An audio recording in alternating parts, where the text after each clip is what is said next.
ਘਟਨਾਵਾਂ ਕੈਨੇਡਾ ਵਰਗੇ ਮੁਲਕ ਵਿੱਚ ਹੋਣੀਆਂ ਜਿਹੜੀਆਂ ਨੇ ਉਹ ਬੜੀ ਸ਼ਰਮਿੰਦਗੀ ਕਿਤੇ ਨਾ ਕਿਤੇ ਹੁੰਦੀ ਆ। ਔਰ ਅਜੇ ਵੀ ਲੋਕਾਂ ਦੀ ਮਾਨਸਿਕਤਾ ਜਿਹੜੀ ਆ ਕਿਤੇ ਨਾ ਕਿਤੇ ਜਿਹੜੀ ਉਹ ਰੇਸਿਜ਼ਮ ਵਾਲੀ ਭਾਵਨਾ ਹੈਗੀ ਆ ਉਹ ਅਜੇ ਉਸ ਤਰ੍ਹਾਂ ਹੀ ਲਗਾਤਾਰ ਚੱਲ ਰਹੀ ਆ। ਬਿਲਕੁਲ ਸਹੀ ਗੱਲ ਆ ਜੀ, ਬੜੀ ਇਹ ਹਿਰਦੇ ਵੇਦਕ ਘਟਨਾ ਆ।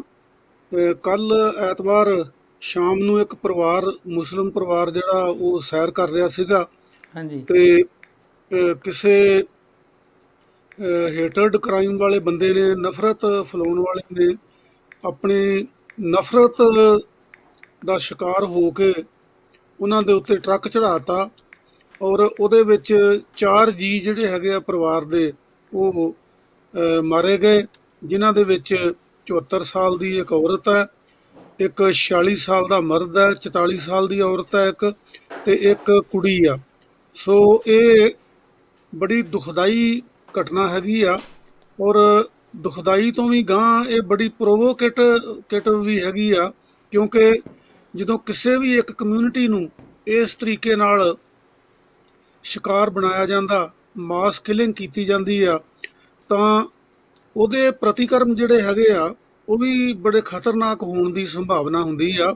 ਸੋ ਇਹ ਬੜੀ ਕੰਡੈਮਨੇਬਲ ਘਟਨਾ ਹੈਗੀ ਆ। ਹਾਲਾਂਕਿ ਜਿਹੜਾ ਦੋਸ਼ੀ ਆ ਉਹਨੂੰ ਫੜ ਵੀ ਲਿਆ ਗਿਆ ਹੈਗਾ, ਪਰ ਫਿਰ ਵੀ ਜਿਹੜੀ ਮੁਸਲਿਮ ਕਮਿਊਨਿਟੀ ਆ ਉਹਦੇ ਵਿੱਚ ਇੱਕ ਬੜੀ ਬੇਚੈਨੀ ਦੀ ਜਿਹੜੀ ਭਾਵਨਾ ਪਾਈ ਜਾਂਦੀ ਆ ਔਰ ਅਸੀਂ ਇਹ ਮਹਿਸੂਸ ਕਰਦੇ ਹਾਂ ਕਿ ਇਸ ਕਿਸਮ ਦਾ ਜਿਹੜਾ ਕ੍ਰਾਈਮ ਹੈ, ਖਾਸ ਕਰਕੇ ਕੈਨੇਡਾ ਵਰਗੇ ਮੁਲਕ ਦੇ ਵਿੱਚ ਜਿਹੜਾ ਕਿ ਹਰ ਧਰਮ ਨੂੰ ਇੱਥੇ ਮੰਨਣ ਦੀ, ਆਪਣੇ ਜਿਹੜੇ ਧਾਰਮਿਕ ਸਥਾਨ ਆ ਉਹਨਾਂ ਨੂੰ ਬਣਾਉਣ ਦੀ ਇੱਕ ਪੂਰੀ ਆਜ਼ਾਦੀ ਦਿੰਦਾ ਹੈਗਾ, ਇੱਕ ਡੈਮੋਕ੍ਰੇਟਿਕ ਮੁਲਕ ਆ ਜਿਹਦੇ ਵਿੱਚ ਹਿਊਮਨ ਰਾਈਟਸ ਜਿਹੜੇ ਆ ਉਹਨਾਂ ਨੂੰ ਪ੍ਰੋਟੈਕਟ ਕੀਤਾ ਜਾਂਦਾ। ਔਰ ਦੁਨੀਆ ਭਰ ਦੇ ਵਿੱਚ ਗਿੱਲ ਸਾਹਿਬ ਤੁਹਾਨੂੰ ਪਤਾ ਆ ਬਈ ਜਿੱਥੇ ਕਿਤੇ ਵੀ ਕੋਈ ਲੋਕ ਜਿਹੜੇ ਆ ਉਹ ਭਾਵੇਂ ਕਿਤੇ ਮਾਈਨੋਰਿਟੀਜ਼ ਕਰਕੇ ਜਾਂ ਕਿਸੇ ਧਾਰਮਿਕ ਸੈਕਟ ਕਰਕੇ ਜਿੱਥੇ ਵਿਕਟਮ ਬਣਦੇ ਆ, ਉਹਨਾਂ ਨੂੰ ਕੈਨੇਡਾ ਜਿਹੜਾ ਆ ਉਹ ਆਲਮੋਸਟ ਸਾਰੇ ਜਿਹੜੇ ਮੁਲਕਾਂ ਦੇ ਲੋਕ ਆ ਉਹਨਾਂ ਨੂੰ ਪਨਾਹ ਦਿੰਦਾ। ਔਰ ਇਹੋ ਜਿਹੇ ਸ਼ਾਂਤੀਪੂਰਨ ਮੁਲਕ, ਸ਼ਾਂਤਮਈ ਮੁਲਕ ਔਰ ਡੈਮੋਕ੍ਰੇਟਿਕ ਮੁਲਕ ਦੇ ਵਿੱਚ ਇਸ ਕਿਸਮ ਦੀਆਂ ਘਟਨਾਵਾਂ ਹੋਣੀਆਂ, ਕਰਨੀਆਂ, ਵਾਪਰਨੀਆਂ, ਇਹ ਵਾਕਿਆ ਹੀ ਬਹੁਤ ਚਿੰਤਾ ਵਾਲੀ ਗੱਲ ਆ। ਤੇ ਕਿਸੇ ਵੀ ਕਮਿਊਨਿਟੀ ਦੇ ਉੱਤੇ ਜੋ ਕਮਿਊਨਿਟੀ ਕਰਕੇ ਅਟੈਕ ਹੁੰਦਾ ਹੈਗਾ, ਉਹਨਾਂ ਦੀ ਪਛਾਣ ਕਰਕੇ ਜਿਹੜਾ ਹਮਲਾ ਹੁੰਦਾ ਆ, ਉਹ ਹਮੇਸ਼ਾ ਹੀ ਕੰਡੈਮਨੇਬਲ ਆ। ਔਰ ਇਸ ਤਰੀਕੇ ਨਾਲ ਇੱਕ ਕਮਿਊਨਿਟੀ ਨੂੰ ਟਾਰਗੇਟ ਕਰਨਾ ਜਿਹੜਾ ਆ, ਇਹਦੇ ਨਾਲ ਕਿਤੇ ਨਾ ਕਿਤੇ ਜਿੱਥੇ ਉਸ ਪਾਰਟੀਕੂਲਰ ਕਮਿਊਨਿਟੀ ਦੇ ਮਨ ਦੇ ਵਿੱਚ ਭੈ ਦੀ ਭਾਵਨਾ ਹੁੰਦੀ ਹੈਗੀ ਆ, ਉੱਥੇ ਨਾਲ ਦੀ ਨਾਲ ਜਿਹੜੀਆਂ ਦੂਸਰੀਆਂ ਕਮਿਊਨਿਟੀਜ਼ ਹੈਗੀਆਂ ਆ, ਜਿਹੜੀਆਂ ਵਿਜ਼ੀਬਲ ਹੈਗੀਆਂ, ਉਹਨਾਂ ਨੂੰ ਵੀ ਕਿਸੇ ਵੇਲੇ ਕਿਸੇ ਕਿਸਮ ਦਾ ਖਤਰਾ ਜਿਹੜਾ ਉਹ ਪੈਦਾ ਹੋ ਸਕਦਾ ਆ। ਔਰ ਇਸ ਕਿਸਮ ਦੀ ਜਿਹੜੀ ਹੇਟਰਡ ਕ੍ਰਾਈਮ ਆ, ਇਸ ਕਿਸਮ ਦੀ ਜਿਹੜੀ ਨਫ਼ਰਤ ਵਾਲੀ ਭਾਵਨਾ ਹੈਗੀ ਆ, ਇਹਨੂੰ ਜ਼ਰੂਰ ਦਬਾਇਆ ਜਾਣਾ ਚਾਹੀਦਾ ਤਾਂ ਕਿ ਜਿਹੜੇ ਕੈਨੇਡੀਅਨ ਲੋਕ ਨੇ, ਵੱਖਰੀਆਂ ਵੱਖਰੀਆਂ ਕਮਿਊਨਿਟੀਜ਼ ਦੇ, ਕਿਉਂਕਿ ਦੁਨੀਆ ਭਰ ਦੇ ਧਰਮਾਂ ਦੇ, ਦੁਨੀਆ ਭਰ ਦੀਆਂ ਜਾਤੀਆਂ ਦੇ, ਦੁਨੀਆ ਭਰ ਦੇ ਦੇਸ਼ਾਂ ਦੇ ਲੋਕ ਜਿਹੜੇ ਨੇ ਉਹ ਕੈਨੇਡਾ ਦੇ ਵਿੱਚ ਸੈਟਲ ਨੇ ਔਰ ਉਹਨਾਂ ਲੋਕਾਂ ਨੂੰ, ਉਹਨਾਂ ਭਾਈਚਾਰਿਆਂ ਨੂੰ ਮਿਲ ਕੇ, ਉਹਨਾਂ ਵੱਖਰੇ ਵੱਖਰੇ ਧਰਮਾਂ ਦੇ ਲੋਕਾਂ ਨੂੰ ਮਿਲ ਕੇ ਇਹ ਇੱਕ ਸੈਕੂਲਰ ਅਤੇ ਡੈਮੋਕ੍ਰੇਟਿਕ ਮੁਲਕ ਬਣਦਾ ਆ। ਤੇ ਇਹ ਗਿੱਲ ਸਾਹਿਬ ਬਹੁਤ ਜ਼ਿਆਦਾ ਦੁਖਦਾਈ ਆ, ਹਿਰਦੇ ਵੇਦਕ ਘਟਨਾ ਹੈ। ਬਿਲਕੁਲ ਪ੍ਰੋਫੈਸਰ ਸਾਹਿਬ, ਜਿਵੇਂ ਤੁਸੀਂ ਵਿਸਤਾਰ 'ਚ ਦੱਸ ਹੀ ਦਿੱਤਾ ਹੈ, ਪਰ ਜਿੱਦਾਂ ਕੈਨੇਡਾ ਨੂੰ ਮੰਨਿਆ ਜਾਂਦਾ ਹੈ ਕਿ ਇਹ ਮਲਟੀ ਕਲਚਰਲ ਕੰਟਰੀ ਆ ਔਰ ਕੋਈ ਵੀ ਇੱਥੇ ਜਿਹੜੇ ਸਵਾਏ ਇੱਥੋਂ ਦੇ ਮੂਲ ਨਿਵਾਸੀ ਨੇ, ਨੇਟਿਵ, ਉਹਨਾਂ ਤੋਂ ਇਲਾਵਾ ਬਾਕੀ ਸਾਰੇ ਹੀ ਕਿਤੇ ਨਾ ਕਿਸੇ ਤਰੀਕੇ ਨਾਲ ਇਮੀਗ੍ਰੈਂਟ ਹੈ। ਕੋਈ 100 ਸਾਲ ਪਹਿਲੋਂ ਆ ਗਿਆ, ਕੋਈ 50 ਸਾਲ ਬਾਅਦ ਆਇਆ, ਕੋਈ ਕਦੋਂ ਆਇਆ। ਤੇ ਕੁਝ ਸਿਰਫਿਰੇ ਲੋਕ ਜਿਹੜੇ ਨੇ, ਜਿਹੜੇ ਦਾਅਵਾ ਕਰਦੇ ਨੇ, ਵਾਈਟ ਸਕਿਨ ਵਾਲੇ ਲੋਕ ਸ਼ਾਇਦ ਖਾਸ ਕਰਕੇ ਕੁਝ ਇੱਕ, ਕਿ ਇਹ ਕੰਟਰੀ ਉਹਨਾਂ ਦਾ ਆਪਣਾ ਕੰਟਰੀ ਹੈ। ਹਾਲਾਂਕਿ ਆਪਾਂ ਦੇਖਦੇ ਹਾਂ ਕਿ ਕੈਨੇਡਾ ਤੇ ਅਮਰੀਕਾ ਵਿੱਚ ਜਦੋਂ ਕਦੀ ਬ੍ਰਿਟਿਸ਼ ਸਰਕਾਰ ਹੋਇਆ ਕਰਦੀ ਸੀਗੀ, ਬ੍ਰਿਟਿਸ਼ ਦਾ ਰੂਲ ਹੋਇਆ ਕਰਦਾ ਸੀ ਦੁਨੀਆ ਭਰ ਵਿੱਚ, ਤੇ ਫਰਾਂਸ ਵਾਲਿਆਂ ਨਾਲ ਔਰ ਇਹਨਾਂ ਨਾਲ ਕਿੰਨੇ ਆਪੋ 'ਚ ਝਗੜੇ ਹੋਏ, ਔਰ ਜ਼ਬਰਦਸਤੀ ਉੱਥੋਂ ਲੋਕਾਂ ਨੂੰ ਜ਼ਬਰਦਸਤੀ ਕੀ ਮਤਲਬ ਆਪਣੀ ਵੱਸੋਂ ਵਧਾਉਣ ਲਈ ਦੋਨਾਂ ਕੰਟਰੀ ਨੇ ਕਾਫੀ ਸਾਰੇ ਲੋਕ ਉੱਥੋਂ ਇੱਥੇ ਲਿਆ ਕੇ ਵਸਾਏ ਸੀਗੇ। ਤੇ ਹੁਣ ਜੋ ਇਹ ਭਾਵਨਾ ਸਮਝਦੇ ਨੇ ਕਿ ਉਹਨਾਂ ਦਾ ਹੀ ਮੁਲਕ ਹੈ ਇਕੱਲਿਆਂ ਦਾ ਤੇ ਹੋਰ ਕਿਤੇ ਕੋਈ ਆ ਨਹੀਂ ਸਕਦਾ, ਤੇ ਇਹਦੇ ਲਈ ਸਰਕਾਰ ਨੂੰ ਸਵਾਏ ਆਪਾਂ ਕਹਿ ਦਿੰਦੇ ਆ ਕਿ ਸਖਤੀ ਨਾਲ ਇਹ ਤੇ ਅਮਲ ਕਰਨਾ ਚਾਹੀਦਾ, ਚਲੋ ਅਰੈਸਟ ਵੀ ਹੋ ਗਿਆ, ਉਹਨੂੰ ਸਜ਼ਾ ਵੀ ਹੋ ਜਾਏਗੀ, ਪਰ ਜਿਹੜੇ ਪਰਿਵਾਰ ਦੇ ਸਾਰੇ ਜੀ ਖਤਮ ਹੋ ਗਏ ਇੱਕ ਟਾਈਮ, ਉਹਨਾਂ ਦੀਆਂ ਪਰਿਵਾਰ ਦੀਆਂ ਜਿਹੜੀਆਂ ਭਾਵਨਾਵਾਂ ਉਹਨਾਂ ਨੂੰ ਸਮਝ ਸਕਣਾ ਬਹੁਤ ਔਖਾ। ਤੇ ਫਿਰ ਇਦਾਂ ਹੀ ਕੋਈ ਸਿਰ ਫਿਰਿਆ ਉਸ ਕਮਿਊਨਿਟੀ ਜੋ ਜਦੋਂ ਬਦਲਾ ਲੈਣ ਦੀ ਕੋਸ਼ਿਸ਼ ਕਰਦਾ ਤੇ ਫਿਰ ਉਹਨੂੰ ਅਸੀਂ ਧਾਰਮਿਕ ਕੱਟੜਵਾਦ ਨਾਲ ਜੋੜ ਦਿੰਦੇ ਆ। ਤੇ ਬਹੁਤ ਵਾਰ ਇਦਾਂ ਹੁੰਦਾ ਕਿ ਜਦੋਂ ਕੋਈ ਇਹਦੇ ਪਿੱਛੇ ਕ੍ਰਾਈਮ ਦੇ ਪਿੱਛੇ ਲੋਕਲ ਵਿਅਕਤੀ ਯਾਨੀ ਕਿ ਕੋਈ ਵਾਈਟ ਮਤਲਬ ਸਕਿਨ ਵਾਲਾ ਵਿਅਕਤੀ ਮਿਲ ਜਾਂਦਾ ਹੈ, ਅਮਰੀਕਾ 'ਚ ਵੀ ਇਦਾਂ ਬਹੁਤ ਹੁੰਦਾ, ਤੇ ਕਿਹਾ ਜਾਂਦਾ ਹੈ ਬਾਅਦ 'ਚ ਥੋੜੀ ਦੇਰ ਬਾਅਦ ਕਿ ਉਹਦਾ ਮਾਨਸਿਕ ਤਣਾਅ ਸੀਗਾ, ਉਹ ਠੀਕ ਨਹੀਂ ਸੀਗਾ, ਉਹਨੂੰ ਜੌਬ ਤੋਂ ਕੱਢਿਆ ਹੋਇਆ ਸੀਗਾ ਤੇ ਉਹ ਅਪਸੈਟ ਸੀਗਾ, ਇਸ ਕਰਕੇ ਉਹਨੇ ਇਹ ਘਟਨਾ ਨੂੰ ਅੰਜਾਮ ਦੇ ਦਿੱਤਾ। ਇਹਦੇ ਲਈ ਕੋਈ ਨਾ ਕੋਈ ਪਹਿਲਾਂ ਵੀ ਹੁੰਦੀਆਂ ਨੇ ਇਹੋ ਜਿਹੇ ਲੋਕਾਂ ਦੀਆਂ ਉੱਤੇ ਨਿਗਰਾਨੀ ਰੱਖ ਕੇ ਉਹਨਾਂ ਦਾ ਜਿਹੜਾ ਬ੍ਰੇਨ ਵਾਸ਼ ਹੋਇਆ ਹੁੰਦਾ ਉਹਨਾਂ ਨੂੰ ਦਰੁਸਤ ਕਰਨ ਲਈ ਕੋਈ ਨਾ ਕੋਈ ਕਮਿਊਨਿਟੀ ਲੈਵਲ ਤੇ ਗਵਰਨਮੈਂਟ ਲੈਵਲ ਤੇ ਕੋਈ ਨਾ ਕੋਈ ਉਹਨਾਂ ਦੀਆਂ ਕਲਾਸਿਸ ਲੈ ਕੇ ਜਾਂ ਉਹਨਾਂ ਨੂੰ ਕਿਸੇ ਤਰੀਕੇ ਨਾਲ ਸਾਈਕੋਲੋਜੀਕਲੀ ਉਹਨਾਂ ਨੂੰ ਹੈਲਪ ਦੀ ਲੋੜ ਹੁੰਦੀ ਆ, ਔਰ ਉਹਨੂੰ ਦਰੁਸਤ ਕਰਨਾ ਜਿਹੜਾ ਉਹ ਸਰਕਾਰਾਂ ਦਾ ਕੰਮ ਹੈ। ਬਿਲਕੁਲ ਸਹੀ ਗੱਲ ਆ ਗਿੱਲ ਸਾਹਿਬ, ਇਹ ਸਰਕਾਰਾਂ ਦਾ ਕੰਮ ਆ, ਕਮਿਊਨਿਟੀਜ਼ ਦਾ ਵੀ ਕੰਮ ਹੈਗਾ, ਪਰ ਦੁਖਾਂਤ ਇਹ ਆ ਕਿ ਜਿਹੜੀ ਇੰਟਰਨੈਸ਼ਨਲ ਪੋਲਿਟਿਕਸ ਆ ਉਹੀ ਇਸ ਕਿਸਮ ਦੀ ਆ। ਖਾਸ ਕਰਕੇ ਤੁਹਾਨੂੰ ਯਾਦ ਹੋਣਾ ਕਿ ਜਦੋਂ ਜਾਰਜ ਬੁਸ਼ ਹੋਰੀ ਅਮਰੀਕਾ ਦੇ ਪ੍ਰੈਜ਼ੀਡੈਂਟ ਸੀਗੇ ਤੇ ਉਹਨਾਂ ਨੇ ਖਾਹ ਮਖਾਹ ਜਿਹੜਾ ਇਰਾਕ ਦੇ ਉੱਤੇ ਇਹ ਕਹਿ ਕੇ ਹਮਲਾ ਕੀਤਾ ਸੀਗਾ ਵੀ ਜੀ ਇਹਨਾਂ ਕੋਲ ਤੇ ਨਿਊਕਲੀਅਰ ਵੈਪਨਸ ਹੈਗੇ ਆ, ਔਰ ਯੂਐਨਓ ਨੇ ਇੰਸਪੈਕਟਰ ਭੇਜੇ ਸੀਗੇ। ਇਹ ਮੈਂ ਗੱਲਾਂ ਤਾਂ ਕਰ ਰਿਹਾ ਹਾਂ ਕਿ ਇਹ ਚੀਜ਼ਾਂ ਜਿਹੜੀਆਂ ਇਹ ਜ਼ਰੂਰ ਅਸਰ ਪਾਉਂਦੀਆਂ ਹੈਗੀਆਂ, ਤੇ ਯੂਐਨਓ ਦੇ ਇੰਸਪੈਕਟਰ ਜਿਹੜੇ ਆ ਉਹਨਾਂ ਨੇ ਅਜੇ ਕੋਈ ਰਿਪੋਰਟ ਵੀ ਨਹੀਂ ਦਿੱਤੀ ਸੀਗੀ ਕਿ ਇਰਾਕ ਕੋਲ ਨਿਊਕਲਾਈ ਹਥਿਆਰ ਹੈਗੇ ਆ ਜਾਂ ਨਹੀਂ ਹੈਗੇ, ਤੇ ਉਹਨਾਂ ਅਮਰੀਕਾ ਨੇ ਉੱਤੇ ਹਮਲਾ ਵੀ ਕਰਤਾ ਸੀਗਾ। ਸੋ ਉਦੋਂ ਤੋਂ ਮੈਨੂੰ ਮਹਿਸੂਸ ਹੁੰਦਾ ਪਰਸਨਲੀ ਵੀ ਜਾਰਜ ਬੁਸ਼ ਨੇ ਜਿਹੜੀ ਹਿਊਮੈਨਿਟੀ ਲਈ ਬਹੁਤ ਨੈਗੇਟਿਵ ਤੇ ਘਾਤਕ ਜਿਹੜੀ ਗੱਲ ਕੀਤੀ, ਕੰਟਰੀਬਿਊਸ਼ਨ ਕੀਤੀ, ਉਹ ਇਹ ਸੀਗੀ ਕਿ ਉਹਨੇ ਦੁਨੀਆ ਨੂੰ ਕ੍ਰਿਸਚਨ ਵਰਲਡ ਤੇ ਇਸਲਾਮਿਕ ਵਰਲਡ ਦੇ ਵਿੱਚ ਤਬਦੀਲ ਕਰ ਦਿੱਤਾ। ਦੋ ਅਪੋਜਿਟ ਜਾਨੀ ਜਿਹੜੇ ਧਰਮ ਹੈਗੇ ਆ ਦੁਨੀਆ ਦੇ ਵੱਡੇ ਧਰਮ, ਉਹਨਾਂ ਨੂੰ ਇੱਕ ਦੂਜੇ ਦੇ ਖਿਲਾਫ ਖੜੇ ਕਰ ਦਿੱਤਾ। ਔਰ ਇਹ ਇੱਕ ਐਸੀ ਲਾਗ ਆ ਗਿੱਲ ਸਾਹਿਬ, ਇਹ ਕਿਸੇ ਪਾਰਟੀਕੂਲਰ ਧਰਮ ਦੀ ਨਹੀਂ ਮੈਂ ਗੱਲ ਕਰਦਾ, ਇਹ ਲਗਭਗ ਹਰ ਧਰਮ ਦੇ ਉੱਤੇ, ਦੁਨੀਆ ਦੇ ਹਰ ਧਰਮ ਤੇ ਲਾਗੂ ਹੁੰਦੀ ਆ ਕਿ ਇਹਦੇ ਚੋਂ ਮੁੜ ਕੇ ਕੱਟੜਤਾ ਨਿਕਲਦੀ ਆ। ਕਿਉਂਕਿ ਅੱਜ ਜਿਹੜਾ ਕੰਟਰੀ ਹੈਗਾ ਮੁਲਕ ਵਰਲਡ ਹੈਗਾ, ਅੱਜ ਵਰਲਡ ਜਿਹੜਾ ਆ ਉਹ ਇੱਕ ਧਰੂਵੀ ਹੋਣ ਕਰਕੇ ਸਾਰੀ ਦੀ ਸਾਰੀ ਤਾਕਤ ਜਿਹੜੀ ਆ ਉਹ ਇੱਕ ਧੜੇ ਕੋਲ ਚਲੀ ਗਈ।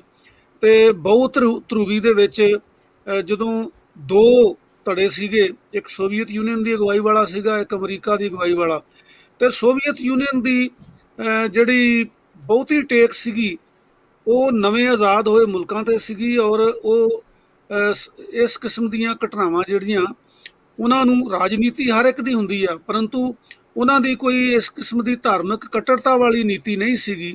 ਤੇ ਇਹ ਮੈਂ ਫੀਲ ਕਰਦਾ, ਮਹਿਸੂਸ ਕਰਦਾ ਕਿ ਜਿਹੜੀ ਇਹ ਦੋ ਧੜਿਆਂ ਦੇ ਵਿੱਚ ਦੁਨੀਆ ਨੂੰ ਵੰਡ ਦਿੱਤਾ, ਇੱਕ ਕ੍ਰਿਸਚਨ ਵਰਲਡ ਬਣਾਤਾ, ਇੱਕ ਇਸਲਾਮਿਕ ਵਰਲਡ ਬਣਾਤਾ, ਇਹਦੇ ਨਤੀਜੇ ਮੇਰਾ ਖਿਆਲ ਹੈ ਵੀ ਸਾਰੀ ਦੁਨੀਆ ਭੁਗਤ ਰਹੀ ਆ। ਉਹਦੇ ਵਿੱਚ ਭਾਵੇਂ ਆਪਣੇ ਅਫਗਾਨਿਸਤਾਨ ਦੀ ਗੱਲ ਹੋਵੇ, ਭਾਵੇਂ ਸੀਰੀਆ ਦੀ ਗੱਲ ਹੋਵੇ, ਭਾਵੇਂ ਇਹਦੇ ਵਿੱਚ ਫਲਸਤੀਨ ਦੀ ਤੇ ਇਜ਼ਰਾਈਲ ਦੀ ਗੱਲ ਹੋਵੇ। ਸੋ ਇਹ ਚੀਜ਼ਾਂ ਜਿਹੜੀਆਂ ਆ ਇਹ ਗਿੱਲ ਸਾਹਿਬ ਸਾਡੇ ਤੇ ਤੁਹਾਡੇ ਵੱਸ ਦੀ ਗੱਲ ਨਹੀਂ, ਕਿਸੇ ਵੀ ਇੰਡੀਵਿਜੂਅਲ ਦੇ ਵੱਸ ਦੀ ਗੱਲ ਨਹੀਂ ਹੈ। ਕੱਲਾ ਦੁਕੱਲਾ ਕੋਈ ਇਹਦੇ ਵਿੱਚ ਹਿੱਸਾ ਨਹੀਂ ਪਾ ਸਕਦਾ। ਇਹਦੇ ਵਿੱਚ ਇਹ ਜਿਨ੍ਹਾਂ ਦੀ ਮੈਂ ਗੱਲ ਕੀਤੀ ਆ, ਜਿਨ੍ਹਾਂ ਨੇ ਸ਼ਰਾਰਤ ਉਦੋਂ ਤੋਂ ਕਰ ਦਿੱਤੀ, ਉਹਨਾਂ ਦੀ ਸ਼ਰਾਰਤ ਨੂੰ ਕਾਊਂਟਰ ਕਰਨ ਵਾਸਤੇ ਸਾਡੀਆਂ ਜਿਹੜੀਆਂ ਵੱਖਰੇ ਵੱਖਰੇ ਧਾਰਮਿਕ ਭਾਈਚਾਰੇ ਆ ਉਹਨਾਂ ਦੇ ਵਿੱਚ ਇੰਨੀ ਸਿਆਣਪ ਹੋਣੀ ਚਾਹੀਦੀ ਆ ਭਈ ਉਹ ਇਸ ਚੀਜ਼ ਨੂੰ ਸਮਝਣ ਕਿ ਇਹਦੇ ਪਿੱਛੇ ਕੀ ਰਾਜਨੀਤੀ ਆ, ਕੀ ਇਹਦੇ ਪਿੱਛੇ ਸਾਜ਼ਿਸ਼ ਆ। ਜਿੱਥੋਂ ਤੱਕ ਤੁਸੀਂ ਗੱਲ ਠੀਕ ਕਹੀ ਆ ਬਈ ਅਮਰੀਕਾ ਦਾ, ਯਾਨੀ ਨਾਰਥ ਅਮਰੀਕਾ ਦਾ ਤੇ ਕੈਨੇਡਾ ਦਾ ਸਵਾਲ ਆ। ਕੈਨੇਡਾ ਦੇ ਵਿੱਚ ਤਾਂ ਸਾਨੂੰ ਭਲੀ ਭਾਂਤ ਪਤਾ ਆ ਬਈ ਜਿਹੜੇ ਇੱਥੇ ਮੂਲ ਵਾਸੀ ਸੀਗੇ, ਨੇਟਿਵਸ ਜਿਹੜੇ ਸੀਗੇ, ਉਹਨਾਂ ਨੂੰ ਕਿਸ ਤਰੀਕੇ ਨਾਲ ਜਦੋਂ ਸਾਮਰਾਜ ਇੱਥੇ ਆਇਆ, ਭਾਵੇਂ ਗੋਰੇ ਆਏ ਆ ਭਾਵੇਂ ਫਰਾਂਸੀਸੀ ਆਏ ਆ, ਉਹਨਾਂ ਦੇ ਜਿਹੜੇ ਪਾਦਰੀ ਸੀਗੇ ਕ੍ਰਿਸਚੈਨਿਟੀ ਦੇ, ਅਜੇ ਪਿੱਛੇ ਜਿਹੀ ਅਜੇ ਥੋੜ੍ਹੇ ਦਿਨ ਹੀ ਹੋਏ ਆ ਬਈ ਕੈਮਲੂਪਸ ਦੇ ਵਿੱਚ 215 ਜਿਹੜੀਆਂ ਅਸਤੀਆਂ ਆ, ਯਾਨੀ 215 ਮਨੁੱਖਾਂ ਦੇ ਕੰਕਾਲ ਜਿਹੜੇ ਆ ਉਹ ਮਿਲੇ ਆ, ਬੱਚਿਆਂ ਦੇ, ਸਾਰੇ ਛੋਟੇ ਬੱਚਿਆਂ ਦੇ ਜੀ, ਸਕੂਲ ਗੋਇੰਗ ਬੱਚਿਆਂ ਦੇ, 3 ਤੋਂ 18-19 ਸਾਲ ਤੱਕ ਦੇ ਬੱਚਿਆਂ ਦੇ। ਹਾਂਜੀ, ਬੱਚੇ ਜਿਹੜੇ ਆ, ਬੱਚਿਆਂ ਦੇ ਕੰਕਾਲ ਮਿਲੇ ਆ। ਔਰ ਉਹਨਾਂ ਦੇ ਉੱਤੇ ਅਜੇ ਰੌਲਾ ਚੱਲ ਹੀ ਰਿਹਾ ਆ। ਅਜੇ ਉਹ ਜਿਹੜਾ ਪ੍ਰਾਈਮ ਮਿਨਿਸਟਰ ਹੈਗੇ ਕੈਨੇਡਾ ਦੇ, ਉਹ ਆਪਣੇ ਪੋਪ ਨਾਲ ਗੱਲਬਾਤ ਵੀ ਕਰਨ ਦੇ ਰੌਂਜ ਹੈਗੇ, ਕਰਨ ਦੀ ਕੋਸ਼ਿਸ਼ ਕਰ ਰਹੇ ਆ। ਤੇ ਨਾਲ ਦੀ ਨਾਲ ਸਾਰੇ ਕੈਨੇਡਾ ਦੇ ਵਿੱਚ ਹਾਹਾਕਾਰ ਵੀ ਮੱਚੀ ਪਈ ਆ, ਬਲਕਿ ਵਰਲਡ ਦੇ ਵਿੱਚ ਹੀ ਮੱਚੀ ਪਈ ਆ ਬਈ ਇੰਨਾ ਜ਼ੁਲਮ ਜਿਹੜਾ ਉਹ ਹੁੰਦਾ ਰਿਹਾ। ਤੇ ਉਹ ਜਿਹੜੇ ਇੱਥੋਂ ਦੇ ਮੂਲ ਵਾਸੀ ਸੀਗੇ, ਅਸਲ ਦੇ ਵਿੱਚ ਤਾਂ ਕੈਨੇਡਾ ਉਹਨਾਂ ਦਾ ਆ, ਤੇ ਉਹਨਾਂ ਨੂੰ ਤਾਂ ਇਸ ਤਰੀਕੇ ਨਾਲ ਖਤਮ ਵੀ ਕਰਨ ਦਾ ਯਤਨ ਕੀਤਾ ਗਿਆ। ਉਹਨਾਂ ਦੀ ਨਸਲਕੁਸ਼ੀ ਕੀਤੀ ਗਈ, ਉਹਨਾਂ ਤੇ ਜ਼ੁਲਮ ਕੀਤੇ ਗਏ, ਔਰ ਉਹਨਾਂ ਨਾਲ ਵਪਾਰ ਦੇ ਬਹਾਨੇ ਕਿ ਫਰ ਜਿਹੜੀ ਇੱਥੋਂ ਹੀ ਖਰੀਦਾਂਗੇ, ਉਹ ਵੀ ਮੁੜ ਕੇ ਮੁੱਕਰਨ ਵਾਲਾ ਕੰਮ ਕੀਤਾ। ਤੇ ਇਸ ਤਰੀਕੇ ਨਾਲ ਜਿਹੜੀ ਇਹ ਸਾਜ਼ਿਸ਼ ਹੈਗੀ ਆ, ਇਹ ਅਸਲ ਦੇ ਵਿੱਚ ਇਹਦਾ ਇੰਪੀਰੀਅਲਿਜ਼ਮ ਨਾਲ ਵੀ ਸੰਬੰਧ ਜੁੜਦਾ ਆ। ਪਰ ਇਹ ਬੜਾ ਵੱਡਾ ਮਸਲਾ ਆ, ਇਹਨੂੰ ਸਮਝਾਉਣਾ ਇਹਦੇ ਲਈ ਵਕਤ ਲੱਗਦਾ ਆ। ਹਾਲ ਦੀ ਘੜੀ ਅਸੀਂ ਇਹੋ ਹੀ ਕਹਿੰਦੇ ਆ ਬਈ ਇਸ ਕਿਸਮ ਦੀਆਂ ਜਿਹੜੀਆਂ ਘਟਨਾਵਾਂ ਆ, ਇਹਨਾਂ ਨੂੰ ਵੱਧ ਤੋਂ ਵੱਧ ਛੇਤੀ ਕਰਬ ਕਰਨਾ ਚਾਹੀਦਾ। ਔਰ ਜਿੱਥੇ ਸਰਕਾਰਾਂ ਦਾ ਕੰਮ ਆ ਬਈ ਉਹ ਇਹਦਾ ਧਿਆਨ ਰੱਖਣ ਕਿ ਕੋਈ ਸਿਰ ਫਿਰਿਆ ਜਿਹੜਾ ਉਹ ਇਸ ਕਿਸਮ ਦੀ ਕਾਰਵਾਈ ਨਾ ਕਰੇ। ਤੇ ਨਾਲ ਦੀ ਨਾਲ ਜਿਹੜੇ ਭਾਈਚਾਰੇ ਆ, ਉਹ ਭਾਵੇਂ ਕ੍ਰਿਸਚੈਨਿਟੀ ਹੋਵੇ, ਭਾਵੇਂ ਇਸਲਾਮਿਕ ਧਰਮ ਹੋਵੇ, ਭਾਵੇਂ ਸਿੱਖ ਧਰਮ ਹੋਵੇ, ਭਾਵੇਂ ਕੋਈ ਵੀ ਧਰਮ ਹੋਵੇ, ਉਹਨਾਂ ਨੂੰ, ਭਾਈਚਾਰੇ ਨੂੰ ਇਸ ਗੱਲ ਦਾ ਜ਼ਰੂਰ ਖਿਆਲ ਰੱਖਣਾ ਚਾਹੀਦਾ ਆ ਕਿ ਜਦੋਂ ਲਾਮਾ ਇਕਬਾਲ ਨੇ ਕਿਹਾ ਸੀਗਾ ਕਿ ਅਸਲੀ ਧਰਮ ਤਾਂ ਉਹ ਆ ਜਿਹੜਾ ਵੈਰ ਰੱਖਣ ਦੀ ਗੱਲ ਨਹੀਂ ਸਿਖਾਉਂਦਾ, ਮਜ਼ਹਬ ਨਹੀਂ ਸਿਖਾਤਾ ਆਪਸ ਵਿੱਚ ਵੈਰ ਰੱਖਣਾ। ਤੇ ਲਗਭਗ ਕੋਈ ਵੀ ਧਰਮ ਜਿਹੜਾ ਆ ਉਹ ਇਹ ਨਹੀਂ ਗਾ ਸਿਖਾਉਂਦਾ ਕਿ ਉਹ ਕਿਸੇ ਦੂਜੇ ਧਰਮ ਨੂੰ ਦਬਾਵੇ ਜਾਂ ਦੂਜੇ ਧਰਮ ਦੇ ਲੋਕਾਂ ਨੂੰ ਬੁਲਿੰਗ ਕਰੇ, ਉਹਨਾਂ ਨੂੰ ਇੱਥੇ ਅਸੀਂ ਰਹਿਣ ਨਹੀਂ ਦੇਣਾ, ਇਹ ਸਾਡਾ ਮੁਲਕ ਆ। ਹੁਣ ਇਹ ਜਿਹੜੀ ਧਰਤੀ ਆ ਗਿੱਲ ਸਾਹਿਬ, ਉਹ ਸਾਰੇ ਲੋਕਾਂ ਦੀ ਆ, ਸਾਰੇ ਧਰਮਾਂ ਦੀ ਆ। ਔਰ ਜਿਹੜੇ ਕੈਨੇਡਾ ਜਾਂ ਅਮਰੀਕਾ ਦੇ ਵਿੱਚ ਲੋਕ ਆਏ ਆ ਬਾਹਰਲੇ ਦੇਸ਼ਾਂ ਤੋਂ, ਉਹਨਾਂ ਨੇ ਤਾਂ ਇਹ ਦੇਸ਼ ਵਸਾਏ ਆ, ਔਰ ਉਹ ਇਸ ਦੇਸ਼ ਲਈ ਕਮਾਈ ਕਰਕੇ, ਕੰਮ ਕਰਕੇ, ਡਿਵੈਲਪਮੈਂਟ ਵਿੱਚ ਹਿੱਸਾ ਪਾਉਂਦੇ ਆ, ਇਹਦੀ ਰਾਖੀ ਕਰਦੇ ਆ। ਸੋ ਇਹ ਫਿਰ ਮੈਂ ਜ਼ੋਰ ਦੇ ਕੇ ਕਹਿਣਾ ਚਾਹੁੰਦਾ ਹਾਂ ਕਿ ਜਿੱਥੇ ਸਰਕਾਰਾਂ ਦੇ ਫਰਜ਼ ਬਣਦੇ ਆ, ਉੱਥੇ ਨਾਲ ਦੀ ਨਾਲ ਜਿਹੜੇ ਧਾਰਮਿਕ ਭਾਈਚਾਰੇ ਆ, ਉਹਨਾਂ ਦੇ ਆਗੂਆਂ ਦੇ ਵੀ ਇਹ ਫਰਜ਼ ਬਣਦੇ ਆ ਕਿ ਜਿਹੜੀ ਧਰਮ ਦੀ ਸਹੀ ਭਾਵਨਾ ਆ ਕਿ ਇਹ ਸਰਬੱਤ ਦੇ ਭਲੇ ਦਾ ਆ, ਮਨੁੱਖਤਾ ਦੀ ਭਲੇ ਦਾ ਆ, ਤੇ ਇਹਦੇ ਵਿੱਚ ਨਫ਼ਰਤ ਲਈ ਕੋਈ ਥਾਂ ਨਹੀਂ ਹੈ। ਇਸ ਕਿਸਮ ਦਾ ਪ੍ਰਚਾਰ ਜਿਹੜਾ ਉਹ ਸਾਰੇ ਧਰਮਾਂ ਦੇ ਪ੍ਰਚਾਰਕਾਂ ਨੂੰ ਵੀ ਜ਼ਿੰਮੇਵਾਰੀ ਲੈਣੀ ਚਾਹੀਦੀ ਹੈ। ਜੀ ਬਿਲਕੁਲ। ਔਰ ਜਿਹੜੀ ਕੈਮਲੂਸ ਵਾਲੀ ਘਟਨਾ ਆ, ਉਹਨੂੰ ਕਾਫੀ ਸੀਰੀਅਸਲੀ ਲਿਆ ਗਿਆ ਆ, ਇੱਥੋਂ ਦੀ ਸਰਕਾਰ ਵੱਲੋਂ ਵੀ ਔਰ ਉੱਥੋਂ ਦੀ ਸਟੇਟ ਵੱਲੋਂ ਵੀ। ਔਰ ਜਿਹੜੇ ਭਾਈਚਾਰੇ ਨੇ, ਆ ਜਿਹੜਾ ਲੰਘਿਆ ਵੀਕਐਂਡ ਆ, ਉਹਦੇ ਵਿੱਚ ਸਾਰੇ ਕੈਨੇਡਾ ਭਰ ਤੋਂ ਲੋਕ ਉੱਥੇ ਪਹੁੰਚੇ ਨੇ। ਇੱਥੋਂ ਤੱਕ ਕਿ ਮੋਟਰਸਾਈਕਲ ਕਲੱਬਾਂ ਵਾਲੇ ਲੋਕ, ਖਾਸ ਕਰਕੇ ਜਿਹੜੇ ਸਿੱਖ ਮੋਟਰਸਾਈਕਲ ਕਲੱਬਾਂ ਵਾਲੇ ਨੇ, ਉਹ ਵੀ ਉੱਥੇ ਪਹੁੰਚੇ ਨੇ ਉਹਨਾਂ ਨਾਲ ਹਮਦਰਦੀ ਦਾ ਪ੍ਰਗਟਾਵਾ ਕਰਨ। ਤੇ ਉੱਥੋਂ ਦੇ ਜਿਹੜੇ ਮੂਲ ਨਿਵਾਸੀ ਲੋਕ ਨੇ, ਉਹਨਾਂ ਦੇ ਵਿੱਚ ਇਸ ਗੱਲ ਦੀ ਬੜੀ ਸੰਤੁਸ਼ਟੀ ਪਾਈ ਜਾ ਰਹੀ ਆ ਕਿ ਸਾਡੀ ਸਪੋਰਟ ਲਈ ਜਿਹੜੇ ਬਾਕੀ ਇਮੀਗ੍ਰੈਂਟ ਨੇ ਉਹ ਵੀ ਸਾਡੇ ਵਾਂਗੂ ਹੀ ਲੱਗਦੇ ਨੇ ਔਰ ਸਾਡੇ ਦੁੱਖ 'ਚ ਸ਼ਾਮਲ ਹੋਣ ਆਏ ਨੇ। ਇਸ ਕਰਕੇ ਕਿਹਾ ਜਾਂਦਾ ਹੈ ਕਿ ਉਹਨਾਂ ਦਾ ਉੱਥੇ ਕਾਫੀ ਉਹਨਾਂ ਨੇ ਭਰਵਾਂ ਸਵਾਗਤ ਕੀਤਾ, ਜਿਹੜੇ ਉਹਨਾਂ ਦੇ ਟ੍ਰੈਡੀਸ਼ਨਲ ਡਰਮ ਵਗੈਰਾ ਵਜਾ ਕੇ ਜਿਸ ਤਰ੍ਹਾਂ ਕਰਦੇ ਆ, ਔਰ ਉਹਨਾਂ ਨੇ ਉਹਨਾਂ ਨੂੰ ਕਾਫੀ ਜੀ ਆਇਆਂ ਕਿਹਾ ਕਿ ਤੁਸੀਂ ਸਾਡੇ ਦੁੱਖ 'ਚ ਸ਼ਾਮਲ ਹੋਣ ਆਏ ਹੋ। ਤੇ ਇਹਨਾਂ ਦਿਨਾਂ 'ਚ ਸਿੱਖ ਕਮਿਊਨਿਟੀ ਵੀ ਇੱਕ ਹਫ਼ਤਾ ਮਨਾ ਕੇ ਹਟੀ ਹੈ ਜੀ, ਘੱਲੂਘਾਰਾ ਹਫ਼ਤਾ। ਤੇ ਆਪਾਂ ਨੂੰ ਵੀ ਪਤਾ ਹੈ ਕਿ ਜਿਸ ਤਰ੍ਹਾਂ ਘੱਟ ਗਿਣਤੀਆਂ ਨਾਲ ਜਾਂ ਜਿਹੜੇ ਮੂਲ ਨਿਵਾਸੀ ਲੋਕਾਂ ਨਾਲ ਜਿਹੜੀ ਸਟੇਟ ਹੈ ਉਹ ਧੱਕੇਸ਼ਾਹੀ ਜਦੋਂ ਕਰਦੀ ਆ, ਤੇ ਉਹਨਾਂ ਦਾ ਦੁੱਖ ਜਿਹੜਾ ਇੱਕ ਦੂਜੇ ਦਾ ਦੁੱਖ ਦੂਜੇ ਨਾਲ ਸ਼ੇਅਰ ਕਰਦੇ ਆ, ਤੇ ਫਿਰ ਪਤਾ ਲੱਗਦਾ ਕਿ ਇਸ ਤਰ੍ਹਾਂ ਕਿਵੇਂ ਹੁੰਦਾ ਹੈ ਦੁਨੀਆ ਤੇ। ਬਿਲਕੁਲ ਸਹੀ ਗੱਲ ਹੈ ਜੀ। ਮੈਂ ਪਹਿਲਾਂ ਵੀ ਇਸ਼ਾਰਾ ਕੀਤਾ ਆ ਕਿ ਜਿਹੜੀਆਂ ਦੂਜੇ ਦੇਸ਼ਾਂ ਤੋਂ ਮਿਨੋਰਿਟੀ ਭਾਈਚਾਰੇ ਦੇ ਲੋਕ ਆਏ ਹੋਏ ਆ, ਜਿਹੜੇ ਘੱਟ ਗਿਣਤੀਆਂ ਦੇ ਲੋਕ ਹੈਗੇ ਆ, ਔਰ ਇਹ ਕੁਦਰਤੀ ਗੱਲ ਆ ਕਿ ਜੇ ਸਿੱਖ ਭਾਈਚਾਰਾ ਉਹਨਾਂ ਨਾਲ, ਨੇਟਿਵਸ ਨਾਲ, ਜਿਹੜੇ ਮੂਲ ਵਾਸੀ ਆ ਉਹਨਾਂ ਨਾਲ ਹਮਦਰਦੀ ਕਰਦਾ ਆ, ਉਹਦੇ ਦੋ ਕਾਰਨ ਆ। ਇੱਕ ਤਾਂ ਇਹ ਆ ਕਿ ਹਰ ਧਰਮ, ਮੈਂ ਜਿਵੇਂ ਕਿਹਾ ਵੀ ਉਹ ਸਿਖਾਉਂਦਾ ਵੀ ਤੁਸੀਂ ਅਮਨ ਸ਼ਾਂਤੀ ਲਈ ਰਹਿਣਾ ਹੈਗਾ, ਮਨੁੱਖਤਾ ਦੀ ਭਲਾਈ ਕਰਨੀ ਆ। ਤੇ ਜਿਹੜੀ ਅਗਰੀਵਡ ਪਾਰਟੀ ਆ, ਜਿਹੜਾ ਦੁਖੀ ਬੰਦਾ ਆ, ਜਿਹੜਾ ਮਜ਼ਲੂਮ ਆ, ਜਿਹਦੇ ਉੱਤੇ ਜ਼ੁਲਮ ਕੀਤਾ ਜਾਂਦਾ ਆ, ਅਸੀਂ ਉਹਦੇ ਨਾਲ ਖੜਨਾ ਆ। ਔਰ ਜਿਹੜੀ ਜ਼ਾਲਮ ਧਿਰ ਹੈਗੀ ਆ ਉਹਦਾ ਟਾਕਰਾ ਕਰਨਾ, ਉਹਨੂੰ ਐਕਸਪੋਜ਼ ਕਰਨਾ ਆ। ਇਹ ਅਸੀਂ ਕਿਉਂਕਿ ਸਿੱਖ ਧਰਮ ਦੇ ਵਿੱਚ ਪੈਦਾ ਹੋਏ ਆ, ਇਸ ਕਰਕੇ ਸਾਨੂੰ ਭਲੀ ਭਾਂਤ ਇਹ ਗਿਆਨ ਆ ਕਿ ਸਿੱਖ ਧਰਮ ਦੀ ਜਿਹੜੀ ਬੁਨਿਆਦ ਹੈ, ਸਿੱਖ ਧਰਮ ਦੀ ਜਿਹੜੀ ਨੀਂਹ ਆ, ਉਹੀ ਇਸੇ ਸਿਧਾਂਤ ਦੇ ਉੱਤੇ ਰੱਖੀ ਗਈ। ਗੁਰੂ ਨਾਨਕ ਦੇਵ ਜੀ ਨੇ ਜਿਹੜਾ ਮਨੁੱਖਤਾ ਦੇ ਭਲੇ ਦਾ ਸੰਦੇਸ਼ ਦਿੱਤਾ ਹੈਗਾ, ਉਹ ਹੈ ਸਰਬੱਤ ਦਾ ਭਲਾ। ਉਹਨਾਂ ਨੇ ਕੇਵਲ ਆਪਣਾ ਭਲਾ ਜਾਂ ਆਪਣੇ ਧਰਮ ਦਾ ਭਲਾ, ਆਪਣੇ ਸਮਾਜ ਦਾ, ਆਪਣੇ ਸੱਭਿਆਚਾਰ ਦਾ ਭਲਾ ਨਹੀਂ ਮੰਗਿਆ, ਉਹਨਾਂ ਨੇ ਤਾਂ ਸਰਬੱਤ ਦਾ ਭਲਾ ਮੰਗਿਆ। ਔਰ ਮੈਂ ਸਮਝਣਾ ਵੀ ਜਿਹੜਾ ਗੁਰੂ ਨਾਨਕ ਦੇਵ ਜੀ ਦਾ ਸਰਬੱਤ ਦੇ ਭਲੇ ਦਾ ਸਿਧਾਂਤ ਆ, ਉਹਦੇ ਵਿੱਚ ਨਾ ਕੇਵਲ ਸਾਰੀ ਮਨੁੱਖਤਾ ਆਉਂਦੀ ਆ, ਸਾਰੀ ਮਨੁੱਖ ਜਾਤੀ ਆਉਂਦੀ ਆ, ਉਹਦੇ ਵਿੱਚ ਪ੍ਰਕਿਰਤੀ ਵੀ ਆਉਂਦੀ ਆ, ਉਹਦੇ ਵਿੱਚ ਪਾਣੀ ਵੀ ਆਉਂਦਾ ਆ, ਉਹਦੇ ਵਿੱਚ ਹਵਾ ਵੀ ਆਉਂਦੀ ਆ, ਉਹਦੇ ਵਿੱਚ ਪਸ਼ੂ ਪੰਛੀ ਵੀ ਆਉਂਦੇ ਹੈਗੇ ਆ। ਸੋ ਮੈਨੂੰ ਲੱਗਦਾ ਵੀ ਸਿੱਖ ਧਰਮ ਦੀ ਜਿਹੜੀ ਸਪਿਰਿਟ ਹੈਗੀ ਆ, ਸਿੱਖ ਧਰਮ ਦੀ ਜਿਹੜੀ ਭਾਵਨਾ ਆ, ਉਹ ਪੈਦਾ ਹੀ ਸਰਬੱਤ ਦੇ ਭਲੇ ਚੋਂ ਹੋਈ ਆ, ਔਰ ਸੇਵਾ ਦੇ ਭਲੇ ਚੋਂ ਹੋਈ ਆ, ਔਰ ਮਜ਼ਲੂਮ ਧਿਰ ਨਾਲ ਖੜਨ ਦੇ ਸਿਧਾਂਤ ਤੇ ਖੜੀ ਆ। ਜਿਵੇਂ ਕਿ ਗੁਰੂ ਨਾਨਕ ਦੇਵ ਜੀ ਵੇਲੇ ਬਾਬਰ ਜਿਹੜਾ ਜ਼ਾਲਮ ਸੀਗਾ, ਬਾਬਰ ਬਾਦਸ਼ਾਹ ਨੇ ਜੋ ਜ਼ੁਲਮ ਕੀਤੇ, ਤੇ ਉਹਦਾ ਵਿਰੋਧ ਕਰਨ ਲਈ ਗੁਰੂ ਨਾਨਕ ਦੇਵ ਜੀ ਜਿਹੜੇ ਆ ਉਹ ਜ਼ਾਲਮ ਧਿਰ ਨਾਲ, ਮਜ਼ਲੂਮ ਧਿਰ ਨਾਲ ਖੜੇ ਹੋਏ ਔਰ ਜ਼ਾਲਮ ਧਿਰ ਦਾ ਵਿਰੋਧ ਕੀਤਾ। ਔਰ ਉਹੀ ਵਿਰੋਧ ਜਿਹੜਾ ਹੈਗਾ, ਉਹ ਬਾਬਰ ਦੀ ਅੰਸ਼ ਬੰਸ਼ ਜਿਹੜੀ ਆ ਉਹ ਜ਼ੁਲਮ ਵਾਲੇ ਪਾਸੇ ਖੜੀ ਰਹੀ। ਗੁਰੂ ਨਾਨਕ ਦੇਵ ਜੀ ਦੀ ਜਿਹੜੀ ਅੰਸ਼ ਬੰਸ਼ ਆ, ਉਹ ਜਿਹੜੇ ਉਹਨਾਂ ਦੇ ਵਾਰਸ ਆ, ਉਹ ਮਜ਼ਲੂਮ ਧਿਰ ਨਾਲ ਖੜੇ ਰਹੇ।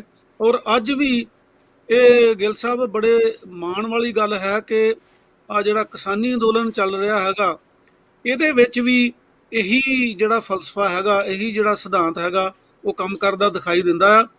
ਔਰ ਤੁਸੀਂ ਜਿਹੜੀ ਇਹ ਗੱਲ ਕਹੀ ਆ ਭਈ ਮੂਲ ਵਾਸੀਆਂ ਨਾਲ ਜਾ ਕੇ ਹਮਦਰਦੀ ਕੀਤੀ ਆ, ਮੋਟਰਸਾਈਕਲ ਕਲੱਬ ਨੇ ਜਾਂ ਸਿੱਖ ਸੰਸਥਾਵਾਂ ਨੇ, ਤਾਂ ਇਹ ਉਸ ਭਾਵਨਾ ਦਾ ਹੀ ਨਤੀਜਾ ਆ ਜਿਹੜੀ ਪਹਿਲੇ ਗੁਰੂ ਤੋਂ ਲੈ ਕੇ 10ਵੇਂ ਗੁਰੂ ਤੱਕ ਸਿੱਖ ਧਰਮ ਦੇ ਵਿੱਚ ਦਰਸਾਈ ਗਈ ਆ। ਜੀ ਜੀ, ਵੈਸੇ ਐਨਡੀਪੀ ਦੇ ਜਿਹੜੇ ਆਗੂ ਨੇ ਜਗਮੀਤ ਸਿੰਘ ਰੀ, ਉਹਨਾਂ ਨੇ ਵੀ ਮੋਸ਼ਨ ਲਿਆਂਦਾ ਸੀਗਾ ਜੀ, ਜਿਹੜਾ ਉਹ ਪਾਸ ਹੋ ਗਿਆ ਹੈ ਕਿ ਇਹ ਜਿਹੜੀ ਘਟਨਾਕ੍ਰਮ ਆ, ਇਹਦੀ ਪੂਰੀ ਜਿਹੜਾ ਕੋਰਟ ਤੇ ਐਕਸ਼ਨ ਲਵੇ ਤੇ ਇਹਦੇ ਤੇ ਡਿਟੇਲ ਇਨਕੁਆਇਰੀ ਹੋਣੀ ਚਾਹੀਦੀ ਆ, ਉਹ ਜ਼ਰੂਰੀ ਆ। ਔਰ ਉਹ ਜਿਹੜਾ ਹੈਗਾ ਸੀਗਾ ਉਹਨਾਂ ਦਾ ਮੋਸ਼ਨ, ਉਹਨੂੰ ਪਾਸ ਕਰ ਦਿੱਤਾ ਗਿਆ ਤਾਂ ਕਿ ਉਹਦੇ ਲਈ ਪ੍ਰੋਪਰ ਇਨਕੁਆਇਰੀ ਹੋ ਸਕੇ। ਤੇ ਇੱਕ ਖਬਰ ਆ ਰਹੀ ਹੈ ਕਿ ਅਲਬਰਟਾ ਦੇ ਵਿੱਚ ਇੱਕ ਸਿੱਖ ਵਿਅਕਤੀ ਨੂੰ ਬਣਾਇਆ ਗਿਆ ਜੀ ਐਨਡੀਪੀ ਦਾ ਮੁਖੀ, ਪਹਿਲੀ ਵਾਰ ਸ਼ਾਇਦ ਉਸ ਪਾਰਟੀ ਦੇ ਉਧਰੋਂ ਜੀ ਡਿਪਟੀ ਮੁਖੀ ਬਣਾਇਆ ਗਿਆ ਮੇਰੇ ਖਿਆਲ।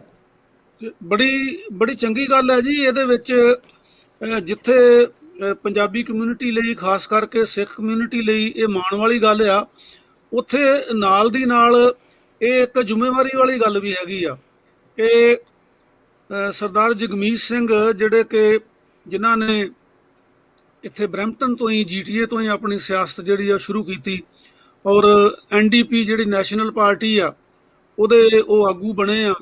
ਔਰ ਇਹ ਬੜੀ ਮਾਣ ਵਾਲੀ ਗੱਲ ਆ ਸਿੱਖ ਧਰਮ ਲਈ, ਸਿੱਖ ਭਾਈਚਾਰੇ ਲਈ, ਕਿ ਇੱਕ ਜਿਹੜਾ ਨੈਸ਼ਨਲ ਪਾਰਟੀ ਦਾ ਲੀਡਰ ਆ ਉਹ ਉਸ ਭਾਈਚਾਰੇ ਚੋਂ ਹੋਵੇ, ਤੇ ਗਾਂ ਅਲਬਰਟਾ ਦੇ ਵਿੱਚ ਜਿਹੜਾ ਡਿਪਟੀ ਲੀਡਰ ਹੈਗਾ ਉਹ ਵੀ ਇਸ ਭਾਈਚਾਰੇ ਚੋਂ ਹੋਵੇ।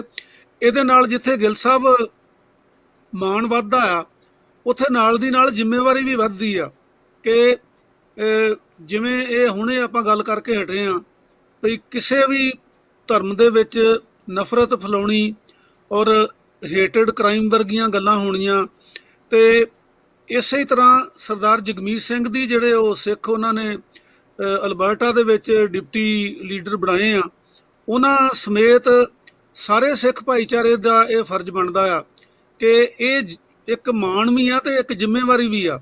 ਮਾਣ ਇਸ ਕਰਕੇ ਆ ਕਿ ਇਸ ਭਾਈਚਾਰੇ ਦੇ ਵਿੱਚੋਂ ਇਸ ਮੁਲਕ ਦੇ ਵਿੱਚ ਆ ਕੇ ਉਹਨਾਂ ਨੇ ਇੰਨੀ ਤਰੱਕੀ ਕੀਤੀ, ਇਹਨਾਂ ਇੱਥੇ ਦੇਸ਼ ਦੀ ਤਰੱਕੀ 'ਚ ਹਿੱਸਾ ਪਾਇਆ, ਇੱਥੋਂ ਦੀ ਪੋਲਿਟਿਕਸ ਦੇ ਵਿੱਚ ਪੈਰ ਜਮਾਏ ਪਈ, ਉਹਨਾਂ ਨੂੰ ਵੱਡੀਆਂ ਪੋਜੀਸ਼ਨਾਂ ਮਿਲੀਆਂ।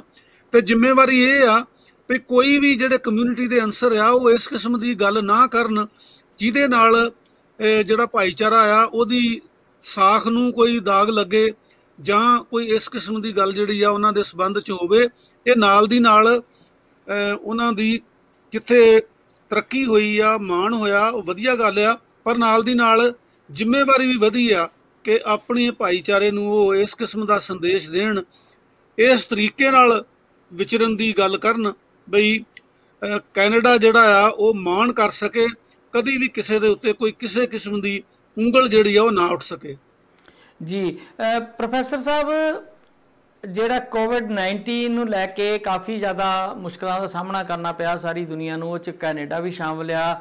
ਲੰਬੇ ਸਮੇਂ ਤੋਂ ਸਮਾਲ ਬਿਜ਼ਨਸ ਬੰਦ ਸੀਗੇ ਔਰ ਹੁਣ ਕਿਉਂਕਿ ਇੱਕ ਤਾਂ ਵੈਕਸੀਨ ਜਿਹੜੀ ਆ ਉਹ ਕਾਫੀ ਲੋਕਾਂ ਨੂੰ ਲੱਗ ਗਈ ਆ ਔਰ ਦੂਜੀ ਡੋਜ਼ ਵਾਸਤੇ ਵੀ ਸਰਕਾਰ ਹੁਣ ਕਾਫੀ ਜ਼ਿਆਦਾ ਕੋਸ਼ਿਸ਼ਾਂ ਕਰ ਰਹੀ ਆ।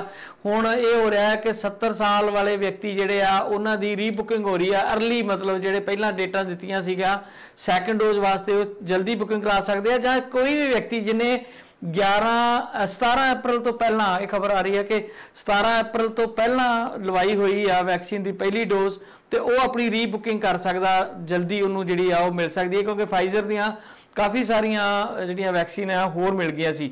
ਔਰ ਦੂਸਰਾ, ਜਿਵੇਂ ਅਲਬਰਟਾ ਤੇ BC ਨੇ ਕੁਝ ਚੀਜ਼ਾਂ ਓਪਨ ਕੀਤੀਆਂ ਸੀਗੀਆਂ ਔਰ ਅੰਟਾਰੀਓ ਪਿੱਛੇ ਚੱਲ ਰਿਹਾ ਸੀ, ਉਹਨੂੰ ਲੈ ਕੇ ਫੋਰਡ ਗਵਰਨਮੈਂਟ ਦਾ ਕਾਫੀ ਜ਼ਿਆਦਾ ਕ੍ਰਿਟਿਸਿਜ਼ਮ ਹੋ ਰਿਹਾ ਸੀਗਾ।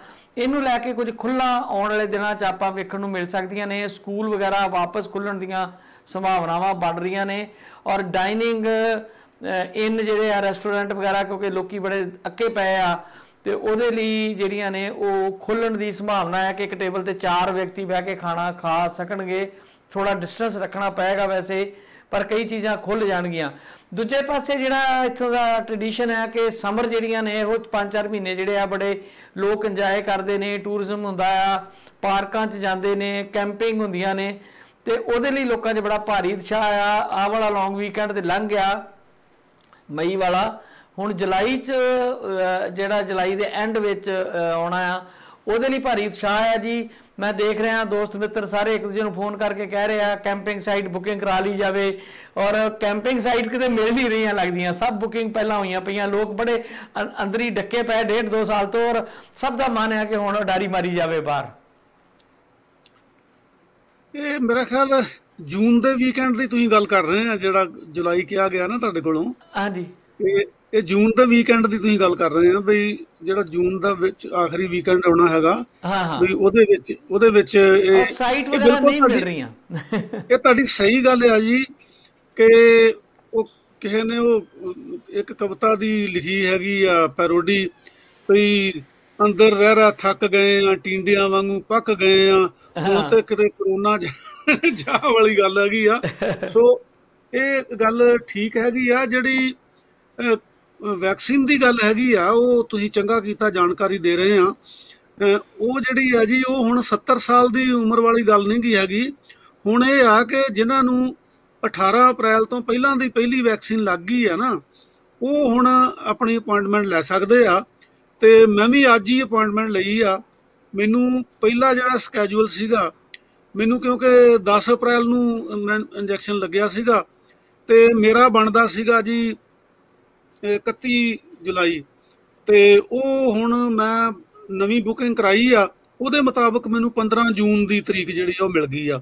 ਸੋ ਜਿਹੜੇ ਸਾਡੇ ਦਰਸ਼ਕ ਸੁਣਦੇ ਆ ਉਹਨਾਂ ਨੂੰ ਇਹ ਚਾਹੀਦਾ ਭਈ ਉਹ ਜੇ 70 ਸਾਲ ਤੋਂ ਉੱਪਰ ਨਹੀਂ ਸੀ ਤੇ ਜੇ ਉਹਨਾਂ ਨੂੰ ਪਹਿਲੀ ਜਿਹੜੀ ਡੋਜ਼ ਹੈਗੀ ਆ ਉਹ 18 ਅਪ੍ਰੈਲ ਤੋਂ ਪਹਿਲਾਂ ਲੱਗੀ ਆ ਤਾਂ ਉਹ ਜ਼ਰੂਰ ਜਿਹੜੀ ਉਹਦੀ ਬੁਕਿੰਗ ਕਰਾ ਸਕਦੇ ਆ, ਔਰ ਹਫ਼ਤੇ ਕੁ ਦੇ ਮਾਰਜਨ ਨਾਲ ਉਹਨਾਂ ਨੂੰ ਜਿਹੜੀ ਬੁਕਿੰਗ ਆ ਉਹ ਮਿਲ ਜਾਂਦੀ ਆ। ਤੇ ਇਹ ਜ਼ਰੂਰ ਲਾ ਲੈਣਾ ਚਾਹੀਦਾ। ਜਿਹੜੀ ਗੱਲ ਖੋਲ੍ਹਣ ਦੀ ਗੱਲ ਹੈਗੀ ਆ ਜੀ, ਉਹਦੇ ਗਿੱਲ ਸਾਹਿਬ ਦੋਨੇ ਪੱਖ ਨੇ। ਇਹ ਠੀਕ ਆ ਕਿ ਅਸੀਂ ਅੰਦਰੀ ਬਹਿ ਕੇ ਜਿਹੜੇ ਲੋਕਡਾਊਨ ਆ ਉਹਨਾਂ ਦੇ ਵਿੱਚ ਰਹਿ ਕੇ ਅੱਕ ਗਏ ਆ, ਪਰ ਦੂਜੇ ਪਾਸੇ ਸਰਕਾਰ ਦਾ ਜਿਹੜਾ ਪੱਖ ਆ ਉਹ ਆਪਣੇ ਥਾਂ ਠੀਕ ਆ। ਉਹ ਆਪਣੇ ਆਪ ਨਹੀਂ ਗੇ ਕੋਈ ਵੀ ਲੋਕਡਾਊਨ ਲਾਉਂਦੇ, ਉਹ ਜਿਹੜੇ ਵਿਗਿਆਨੀ ਆ, ਜਿਹੜੇ ਡਾਕਟਰ ਆ, ਸਾਇੰਟਿਸਟ ਆ, ਉਹਨਾਂ ਕੋਲੋਂ ਅਸੈਸ ਕਰਾਉਂਦੇ ਹੈਗੇ ਆ ਵੀ ਹਾਲਾਤ ਕਿੱਦਾਂ ਦੇ ਆ ਰਹੇ ਹੈਗੇ ਆ। ਸੋ ਇੱਕ ਤਰੀਕੇ ਨਾਲ ਉਹ ਵੀ ਤਾਂ ਸਾਡੀ ਨਾਗਰਿਕਾਂ ਦੀ ਸੇਫਟੀ ਲਈ ਕੋਸ਼ਿਸ਼ ਕਰ ਰਹੇ ਆ, ਤੇ ਬਾਕੀ ਜੇ ਖੁੱਲਣ ਦੇ ਹਾਲਾਤ ਬਣਦੇ ਆ ਤਾਂ ਫਿਰ ਡੱਕ ਕੇ ਰੱਖਣਾ ਮੇਰਾ ਖਿਆਲ ਵਾਜਬ ਨਹੀਂ ਹੈ। ਪਰ ਜੇ ਕੋਈ ਬਿਮਾਰੀ ਜਿਹੜੀ ਆ ਉਹ ਘਟਦੀ ਦਿਖਾਈ ਨਹੀਂ ਦਿੰਦੀ ਤੇ ਫਿਰ ਸਰਕਾਰ ਨੇ ਵੀ, ਐਡਮਿਨਿਸਟ੍ਰੇਸ਼ਨ ਨੇ ਵੀ, ਪ੍ਰਬੰਧ ਨੇ ਵੀ ਇਹ ਦੇਖਣਾ ਆ ਭਈ ਸਾਡੇ ਜਿਹੜੇ ਨਾਗਰਿਕ ਆ ਉਹਨਾਂ ਦੇ ਉੱਤੇ ਸਾੜ ਸਤੀ ਇਸ ਕਿਸਮ ਦੀ ਹੋਰ ਨਾ ਆਵੇ। ਪਰ ਦੂਜੇ ਬੰਨੇ ਇਹ ਵੀ ਦੇਖੋ ਜੀ ਵੀ ਕਿੱਥੇ ਟਰੂਡੋ ਸਾਹਿਬ ਆ ਜਿਨ੍ਹਾਂ ਨੇ ਕੋਸ਼ਿਸ਼ ਕਰਕੇ ਜਿਹੜੀ ਵੈਕਸੀਨ ਆ ਫਾਈਜ਼ਰ ਵਗੈਰਾ ਉਹਨਾਂ ਦਾ ਪ੍ਰਬੰਧ ਕਰ ਲਿਆ ਆ, ਤੇ ਦੂਜੇ ਬੰਨੇ ਜਿਹੜੇ ਦੇਸ਼ ਚੋਂ ਅਸੀਂ ਆਏ ਆ ਉੱਥੋਂ ਦੇ ਪ੍ਰਧਾਨ ਮੰਤਰੀ ਜਿਹੜੇ ਆ ਉਹ ਕਿਸ ਕਿਸਮ ਦੀਆਂ ਗੱਲਾਂ ਕਰਦੇ ਆ, ਉਹ ਮੇਰਾ ਖਿਆਲ ਕੋਈ ਬਹੁਤੀ ਨਾ ਹੀ ਵਿਚਾਰ ਕੀਤੀ ਜਾਵੇ ਤੇ ਜ਼ਿਆਦਾ ਬਿਹਤਰ ਆ। ਉੱਥੇ ਵੀ ਵਿਚਾਰ ਕਰਾਂਗੇ ਜੀ, ਜ਼ਰੂਰ ਕਰਦੇ ਆ। ਇੱਕ ਖਬਰ ਪਾਕਿਸਤਾਨ ਤੋਂ ਕਾਲੋ ਸਾਹਿਬ ਆ ਰਹੀ ਆ ਕਿ ਉੱਥੇ ਸਰਗੋਦਾ ਜਾ ਰਹੀ ਸੀ ਟ੍ਰੇਨ, ਇੱਕ ਕਰਾਚੀ ਤੋਂ ਮਲਾਤ ਐਕਸਪ੍ਰੈਸ, ਉਹ ਪਟੜੀ ਤੋਂ ਲੱਥ ਗਈ ਤੇ ਦੂਜੇ ਟਰੈਕ ਦੇ ਉੱਤੇ ਜਾ ਪਈ ਤੇ ਦੂਜੇ ਪਾਸਿਓਂ ਦੂਜੀ ਗੱਡੀ ਆਈ ਤੇ ਉਹਦੇ ਉੱਤੇ ਜਾ ਚੜੀ। 51 ਲੋਕਾਂ ਦੀਆਂ ਮੌਤਾਂ ਉੱਥੇ ਹੋਈਆਂ ਨੇ ਤੇ ਕਾਫੀ ਸਾਰੇ 75-80 ਦੇ ਕਰੀਬ ਜ਼ਖਮੀ ਹੋਏ ਨੇ। ਔਰ 150 ਸਾਲ ਪੁਰਾਣਾ ਰੇਲਵੇ ਦਾ ਉੱਥੇ ਟਰੈਕ ਵਿਛੇ ਹੋਏ ਨੇ ਜੀ, ਸਿਸਟਮ ਆ ਜਿਹਦੇ ਤੇ ਸਰਕਾਰ ਨੇ ਕੋਈ ਖਾਸ ਇਨਵੈਸਟਮੈਂਟ ਨਹੀਂ ਕੀਤੀ ਤੇ ਭਾਰਤ ਵਿੱਚ ਵੀ ਨਹੀਂ, ਪਰ ਭਾਰਤ ਵਿੱਚ ਘੱਟੋ ਘੱਟ ਜਿਹੜੇ ਹੈਗੇ ਸੀਗੇ ਮੀਟਰਿਕ ਸਿਸਟਮ ਕਨਵਰਟ ਕਰ ਦਿੱਤਾ, ਜਿਹੜੀਆਂ ਨੈਰੋ ਗੇਜਸ ਹੁੰਦੀਆਂ ਸੀ ਇੱਕ ਦੋ ਨੂੰ ਛੱਡ ਕੇ ਜਿਹੜੀਆਂ ਹਿੱਲੀ ਏਰੀਏ 'ਚ ਨੇ, ਤੇ ਬਾਕੀ ਕੁਝ ਇੰਪਰੂਵਮੈਂਟ ਹੋਈ। ਪਰ ਕਿਉਂਕਿ ਰੇਲਵੇ ਦੇ ਉੱਤੇ ਸਸਤੀ ਸਵਾਰੀ ਆ ਤੇ ਆਮ ਲੋਕਾਂ ਨੇ ਸਫ਼ਰ ਕਰਨਾ ਹੁੰਦਾ, ਉਹਦੇ ਵੱਲ ਜ਼ਿਆਦਾ ਧਿਆਨ ਜਿਹੜਾ ਉਹ ਭਾਰਤ ਵਿੱਚ ਵੀ ਨਹੀਂ ਦਿੱਤਾ ਗਿਆ ਜਿੰਨਾ ਦੇਣਾ ਚਾਹੀਦਾ ਸੀ। ਹਾਲਾਂਕਿ ਦੂਜਾ ਵੱਡਾ ਦੁਨੀਆ ਦਾ ਨੈਟਵਰਕ ਕਿਹਾ ਜਾਂਦਾ ਰੇਲਵੇ ਦਾ, ਤੇ ਹੁਣ ਸਰਕਾਰ ਉੱਥੇ ਵੀ ਰੇਲਵੇ, ਕਿਉਂਕਿ ਇੰਨੀ ਜ਼ਿਆਦਾ ਰੇਲਵੇ ਦੇ ਉੱਤੇ ਲੋਕੀ ਜਿਹੜੇ ਆ ਉਹ ਸਫ਼ਰ ਕਰਦੇ ਆ, ਕਿਉਂਕਿ ਲੌਂਗ ਡਿਸਟੈਂਸ ਸਫ਼ਰ ਕਰਨਾ ਰੇਲਵੇ 'ਚ ਜਿੱਥੇ ਇਕਨੋਮੀਕਲ ਵੀ ਆ, ਸੇਫ ਵੀ ਗਿਣਿਆ ਜਾਂਦਾ ਆ, ਕਿਉਂਕਿ ਹਰ ਬੰਦਾ ਬਾਈ ਏਅਰ ਜਿਹੜਾ ਅਫੋਰਡ ਨਹੀਂ ਕਰ ਸਕਦਾ ਤੇ ਪੈਸੰਜਰ ਇੰਨੇ ਜ਼ਿਆਦਾ ਹੁੰਦੇ ਆ ਕਿ ਖਾਸ ਕਰਕੇ ਕੁਝ ਏਰੀਏ ਤੇ ਬਿਹਾਰ ਯੂਪੀ ਦੇ ਇਹੋ ਜਿਹੇ ਕਿ ਲੋਕ ਟ੍ਰੇਨਾਂ ਦੇ ਉੱਤੇ ਵੀ ਸਫ਼ਰ ਕਰਦੇ ਆ। ਪਰ ਰੇਲਵੇ ਹਰ ਸਾਲ ਜਦੋਂ ਬਜਟ ਆਉਂਦਾ ਤੇ ਉਹ ਮਤਲਬ ਮੁਨਾਫੇ 'ਚ ਨਹੀਂ ਹੁੰਦਾ, ਇਸ ਕਰਕੇ ਹੁਣ ਸਰਕਾਰ ਰੇਲਵੇ ਨੂੰ ਵੇਚਣ ਦੀ ਰਾਹ ਪਈ ਆ, ਜਦੋਂ ਕਿ ਚਾਹੀਦਾ ਇਹ ਆ ਕਿ ਪਾਕਿਸਤਾਨ 'ਚ ਵੀ ਇਹੋ ਹਾਲ ਆ। ਪਿੱਛੇ ਕਿਹਾ ਜਾਂਦਾ ਸੀ ਕਿ ਉਹਨਾਂ ਕੋਲ ਸਿਰਫ 300 ਇੰਜਨ ਦੇ ਕਰੀਬ ਰੇਲਵੇ ਦੇ ਜਿਹੜੇ ਹੈਗੇ ਡੀਜ਼ਲ ਇੰਜਨ ਹਨ, ਤੇ ਮਤਲਬ ਉਸ ਪਾਸੇ ਜਿਹੜੀ ਇਨਵੈਸਟਮੈਂਟ ਉਹ ਨਹੀਂ ਕੀਤੀ ਜਾਂਦੀ, ਜਦੋਂ ਕਿ ਜਿਹੜੇ ਖਾਲੀ ਸਿਟੀ ਨੇ, ਜਿਹੜੇ ਅਰਬਨ ਏਰੀਆ ਨੇ, ਉਹਨਾਂ ਦੀ ਡਿਵੈਲਪਮੈਂਟ ਵੱਲ ਬਹੁਤਾ ਧਿਆਨ ਦਿੱਤਾ ਜਾਂਦਾ। ਮੈਟਰੋ ਵਗੈਰਾ ਜਿਵੇਂ ਦਿੱਲੀ ਵਗੈਰਾ ਹੈਗੀ ਆ, ਠੀਕ ਹੈ, ਉਹਨੂੰ ਵੀ ਆਮ ਲੋਕ ਯੂਜ਼ ਕਰਦੇ ਨੇ, ਪਰ ਜਿਹੜੇ ਰੂਰਲ ਏਰੀਏ ਦੇ ਲੋਕ ਨੇ ਉਹਨਾਂ ਨੂੰ ਜਿਹੜੀ ਆ ਕੋਈ ਜਿਹੜੀ ਸਹੂਲਤ ਆ ਉਹ ਦੇਣ ਦੀ ਜਿਹੜੀ ਆ ਸਰਕਾਰਾਂ ਉਹ ਬਹੁਤੀ ਪਰਵਾਹ ਨਹੀਂ ਕਰਦੀਆਂ। ਇੱਕ ਮੁਹਾਵਰਾ ਜੀ ਕਿ ਡੁੱਬੀ ਤਾਂ ਜੇ ਸਾਹ ਨਾ ਆਇਆ, ਇਹ ਦੋਨੇ ਦੇਸ਼ ਜਿਹੜੇ ਆ ਪਹਿਲਾਂ ਤਾਂ ਅਸੀਂ ਮਹਿਸੂਸ ਕਰਦੇ ਹਾਂ ਬਈ ਜਿਹੜੀਆਂ ਇਸ ਸਰਗੋਦੇ ਵਾਲੇ ਐਕਸੀਡੈਂਟ ਦੇ ਵਿੱਚ ਜਾਨਾਂ ਗਈਆਂ ਆ, ਅਸੀਂ ਇਸ ਗੱਲ ਤੇ ਦੁੱਖ ਦਾ ਪ੍ਰਗਟਾਵਾ ਕਰਦੇ ਹਾਂ ਔਰ ਉਹਨਾਂ ਨਾਲ ਹਮਦਰਦੀ ਪ੍ਰਗਟ ਕਰਦੇ ਆ ਜਿਹੜੇ ਪਰਿਵਾਰ ਨੇ। ਸਰਕਾਰਾਂ ਦਾ ਹਾਲ ਜਿਹੜਾ ਉਹ ਦੋਨੇ ਪਾਸੇ ਇੱਕੋ ਜਿਹਾ ਹੀ ਆ, ਪਰੰਤੂ ਪਾਕਿਸਤਾਨ ਦਾ ਹਾਲ ਭਾਰਤ ਨਾਲੋਂ ਵੀ ਬਹੁਤ ਮਾੜਾ ਆ। ਮੈਂ ਇਸ ਕਰਕੇ ਨਹੀਂ ਕਹਿੰਦਾ ਕਿ ਮੇਰਾ ਪਿਛੋਕੜ ਜਿਹੜਾ ਉਹ ਭਾਰਤ ਦਾ ਆ, ਇਸ ਕਰਕੇ ਆ ਕਿ ਪਾਕਿਸਤਾਨ ਨੇ ਲਗਭਗ ਉਹੀ ਸਾਰਾ ਕੁਝ ਰੱਖਿਆ ਹੈਗਾ ਜੋ ਅੰਗਰੇਜ਼ ਬਣਾ ਕੇ ਦੇ ਗਏ ਸੀਗੇ, ਤੇ ਭਾਰਤ ਦੇ ਵਿੱਚ ਨਵੀਨੀਕਰਨ ਜਿਹੜਾ ਹੈਗਾ ਉਹ ਰੇਲਵੇ ਦਾ ਵੀ ਹੋਇਆ, ਤੇ ਨਾਲ ਦੀ ਨਾਲ ਜਿਹੜਾ ਟਰੈਕ ਆ, ਜਿੱਦਾਂ ਤੁਸੀਂ ਕਿਹਾ ਵੀ ਉਹ ਸਾਰੀ ਮੀਟਰ ਗੇਜ ਜਿਹੜੀ ਆ ਉਹ ਬਣਾਤੀ ਆ, ਨੈਰੋ ਗੇਜ ਜਿਹੜੀ ਆ ਉਹ ਬੰਦ ਕਰਕੇ ਤੇ ਨਵੇਂ ਟਰੈਕ ਜਿਹੜੇ ਆ ਉਹ ਨਵੀਨੀਕਰਨ ਉਹਨਾਂ ਦਾ ਕੀਤਾ ਗਿਆ। ਨਾਲ ਦੀ ਨਾਲ ਗਿੱਲ ਸਾਹਿਬ 1970 ਤੋਂ ਜਿਹੜੇ ਸਟੀਮ ਇੰਜਨ ਆ ਉਹ ਭਾਰਤ ਦੇ ਵਿੱਚ ਲਗਭਗ ਬੰਦ ਕਰਤੇ ਸੀਗੇ, ਤੇ ਡੀਜ਼ਲਾਈਜੇਸ਼ਨ ਜਿਹੜੀ ਆ, ਡੀਜ਼ਲ ਇੰਜਨ ਆਉਣੇ ਸ਼ੁਰੂ ਹੋ ਗਏ ਸੀਗੇ, ਔਰ ਹੁਣ ਕਾਫੀ ਟਰੈਕ ਜਿਹੜੇ ਆ ਖਾਸ ਕਰਕੇ ਲੰਬੇ ਰੂਟ ਵਾਲੇ ਜਿਹੜੇ ਆ ਉਹ ਇਲੈਕਟ੍ਰੀਕਲ ਟ੍ਰੇਨ ਜਿਹੜੀਆਂ ਉਹ ਚੱਲਦੀਆਂ ਹੈਗੀਆਂ। ਤੇ ਨਾਲ ਦੀ ਨਾਲ ਜਿਹੜੇ ਟਰੈਕ ਆ ਉਹਨਾਂ ਦਾ ਵੀ ਰੱਖ ਰਖਾਅ ਕੀਤਾ ਜਾਂਦਾ ਆ। ਪਰ ਬਦਕਿਸਮਤੀ ਦੀ ਗੱਲ ਇਹ ਆ ਕਿ ਜਿਹਦਾ ਤੁਸੀਂ ਇਸ਼ਾਰਾ ਕੀਤਾ ਆ ਕਿ ਪਾਕਿਸਤਾਨ 'ਚ ਵੀ ਬਹੁਤ ਲੋਕ ਰੇਲਵੇ ਰਾਹੀਂ ਟਰੈਵਲ ਕਰਦੇ ਆ, ਔਰ ਭਾਰਤ ਦੇ ਵਿੱਚ ਵੀ ਬਹੁਤ ਇਹ ਸਹੂਲਤ ਆ ਜਿਹੜੀ ਰੇਲਵੇ ਆ। ਪਰੰਤੂ ਰੇਲਵੇ ਨੂੰ ਸਹੂਲਤ ਲੋਕਾਂ ਦੀ ਹੋਣ ਦੇ ਬਾਵਜੂਦ ਵੀ ਜਿਹੜੀ ਹੁਣ ਭਾਰਤ ਸਰਕਾਰ ਆ ਉਹਨੇ ਰੇਲਵੇ ਨੂੰ ਵੇਚ ਛੱਡਿਆ ਆ। ਜਿਹੜੀ ਰੇਲਵੇ ਦੀ ਜ਼ਮੀਨ ਸੀਗੀ ਆਪਣੇ ਟਰੈਕ ਦੇ ਲਾਗੇ ਜਿਹੜੀ ਹੁੰਦੀ ਸੀਗੀ ਉਹ ਰੇਲਵੇ ਦੀ ਮਲਕੀਅਤ ਹੁੰਦੀ ਸੀਗੀ। ਸੋ ਜਦੋਂ ਰੇਲਵੇ ਵੇਚ ਦਿੱਤੀ ਤੇ ਫਿਰ ਜ਼ਮੀਨ ਕਿੱਥੋਂ ਬਚਣੀ ਸੀਗੀ। ਸੋ ਇਹ ਦੋਵਾਂ ਦੇਸ਼ਾਂ ਲਈ ਦੋਵਾਂ ਦੇਸ਼ਾਂ ਦੇ ਲੋਕਾਂ ਲਈ ਬੜੀ ਬਦਕਿਸਮਤੀ ਦੀ ਗੱਲ ਹੈਗੀ ਆ ਕਿ ਦੋਨਾਂ ਦੇਸ਼ਾਂ ਦੇ ਵਿੱਚ ਹੀ ਲੋਕ ਪੱਖੀ ਸਰਕਾਰਾਂ ਨਾ ਹੋਣ ਕਰਕੇ ਲੋਕਾਂ ਦੇ ਬਾਰੇ ਸੋਚਣ ਦੀ ਬਜਾਏ ਸਰਕਾਰਾਂ ਜਿਹੜੀਆਂ ਆ ਉਹ ਜਿਹੜੇ ਕਾਰਪੋਰੇਟ ਘਰਾਣੇ ਆ ਉਹਨਾਂ ਵੱਲ ਵੇਖਦੀਆਂ, ਤੇ ਕਾਰਪੋਰੇਟ ਘਰਾਣੇ ਜਿਹੜੇ ਆ ਗਿੱਲ ਸਾਹਿਬ ਉਹ ਲੋਕਾਂ ਦੀ ਸੇਵਾ ਲਈ ਕਦੀ ਵੀ ਨਹੀਂ ਆਉਂਦੇ ਹੈਗੇ, ਉਹ ਮੁਨਾਫੇ ਲਈ ਆਉਂਦੇ ਆ। ਔਰ ਇਹ ਬੜੀ ਸਮਝ ਲਓ ਬਈ ਇੱਕ ਦੁਖਦਾਈ ਘਟਨਾ ਹੈ ਜਿਹਦੇ ਵਿੱਚ ਇੰਨੇ ਲੋਕ ਮਾਰੇ ਗਏ ਸਰਗੋਧੇ ਦੇ ਵਿੱਚ, ਔਰ ਇੰਨੇ ਲੋਕ ਜਿਹੜੇ ਆ ਉਹ ਜ਼ਖਮੀ ਹੋਏ, ਇੰਨੇ ਪਰਿਵਾਰ ਜਿਹੜੇ ਹੈਗੇ ਆ ਉਹ ਆਪਣੇ ਜਿਹੜੇ ਜੀ ਆ ਉਹਨਾਂ ਨੂੰ ਗਵਾ ਚੁੱਕੇ ਆ। ਤੇ ਇਹਦੇ ਚੋਂ ਇਹੋ ਹੀ ਸਬਕ ਸਿੱਖਣ ਵਾਲੀ ਗੱਲ ਹੈਗੀ ਆ ਕਿ ਜਿਹੜੇ ਟਰੈਕ ਹੈਗੇ ਆ, ਜਿਹੜਾ ਇਨਫਰਾਸਟ੍ਰਕਚਰ ਆ ਉਹਦੇ ਵੱਲ ਫੌਰੀ ਧਿਆਨ ਦੇਣਾ ਚਾਹੀਦਾ ਆ। ਪਰੰਤੂ ਧਿਆਨ ਕੌਣ ਦੇਵੇ? ਮੁਨਾਫਾ ਕਮਾਉਣ ਲਈ ਜਿਹੜੀਆਂ ਕੰਪਨੀਆਂ ਆਉਂਦੀਆਂ ਆ ਉਹ ਵੀ ਇਸ ਕਿਸਮ ਦੇ ਕੰਮ ਜਿਹੜੇ ਆ ਉਹਨਾਂ ਨੇ ਕਿਉਂ ਕਰਨੇ ਆ? ਉਹਨਾਂ ਨੇ ਤੇ ਆਪਣਾ ਜਿਹੜਾ ਮੁਨਾਫਾ ਆ ਉਹ ਕਮਾਉਣਾ ਹੈਗਾ। ਸੋ ਇਹ ਅਸੀਂ ਤਾਂ ਇਸ ਘਟਨਾ ਦੇ ਉੱਤੇ ਜੀ ਅਫਸੋਸ ਹੀ ਪ੍ਰਗਟ ਕਰ ਸਕਦੇ ਹਾਂ, ਹਮਦਰਦੀ ਪ੍ਰਗਟ ਕਰ ਸਕਦੇ ਹਾਂ ਜੀ। ਪਾਕਿਸਤਾਨ ਦੇ ਨਾਲ ਹੀ ਗਵਾਂਢੀ ਮੁਲਕ ਅਫਗਾਨਿਸਤਾਨ ਦੀ ਖਬਰ ਵੀ ਆਪਾਂ ਸਾਂਝੀ ਕਰ ਲਈਏ ਪ੍ਰੋਫੈਸਰ ਸਾਹਿਬ ਕਿ 11 ਸਤੰਬਰ ਨੂੰ ਉੱਥੋਂ ਅਮਰੀਕਾ ਨੇ ਆਪਣੇ ਟਰੂਪਸ ਜਿਹੜੇ ਆ ਸਾਰੇ ਦੇ ਸਾਰੇ ਵਾਪਸ ਲੈ ਆਉਣੇ ਆ। ਤੇ ਅੰਦਰ ਖਾਤੇ ਕੀ ਓਪਨਲੀ ਹੁਣ ਹੋ ਗਿਆ, ਜਿਨ੍ਹਾਂ ਤਾਲਿਬਾਨ ਦੇ ਨਾਲ ਨਿਪਟਣ ਲਈ ਇਹ ਲੋਕ ਉੱਥੇ ਗਏ ਸੀਗੇ ਤੇ ਉਹਨਾਂ ਨਾਲ ਹੀ ਸਮਝੌਤੇ ਕਰਕੇ ਵਾਪਸ ਆ ਰਹੇ ਆ। ਹੁਣ ਹਾਲਾਤ ਇਹ ਬਣ ਰਹੇ ਆ ਕਿ ਅਜੇ ਅਮਰੀਕਨ ਜਿਹੜੀਆਂ ਫੌਜਾਂ ਉੱਥੇ ਬੈਠੀਆਂ ਹੋਈਆਂ ਨੇ ਤੇ ਤਾਲਿਬਾਨ ਲਗਾਤਾਰ ਸ਼ਕਤੀਸ਼ਾਲੀ ਹੋ ਰਹੇ ਆ। ਕੈਸਰ ਜ਼ਿਲ੍ਹਾ ਜਿਹੜਾ ਜੀ ਉਹ ਪੂਰੇ ਦਾ ਪੂਰਾ ਤਾਲਿਬਾਨੀਆਂ ਦੇ ਕਬਜ਼ੇ 'ਚ ਆ ਗਿਆ।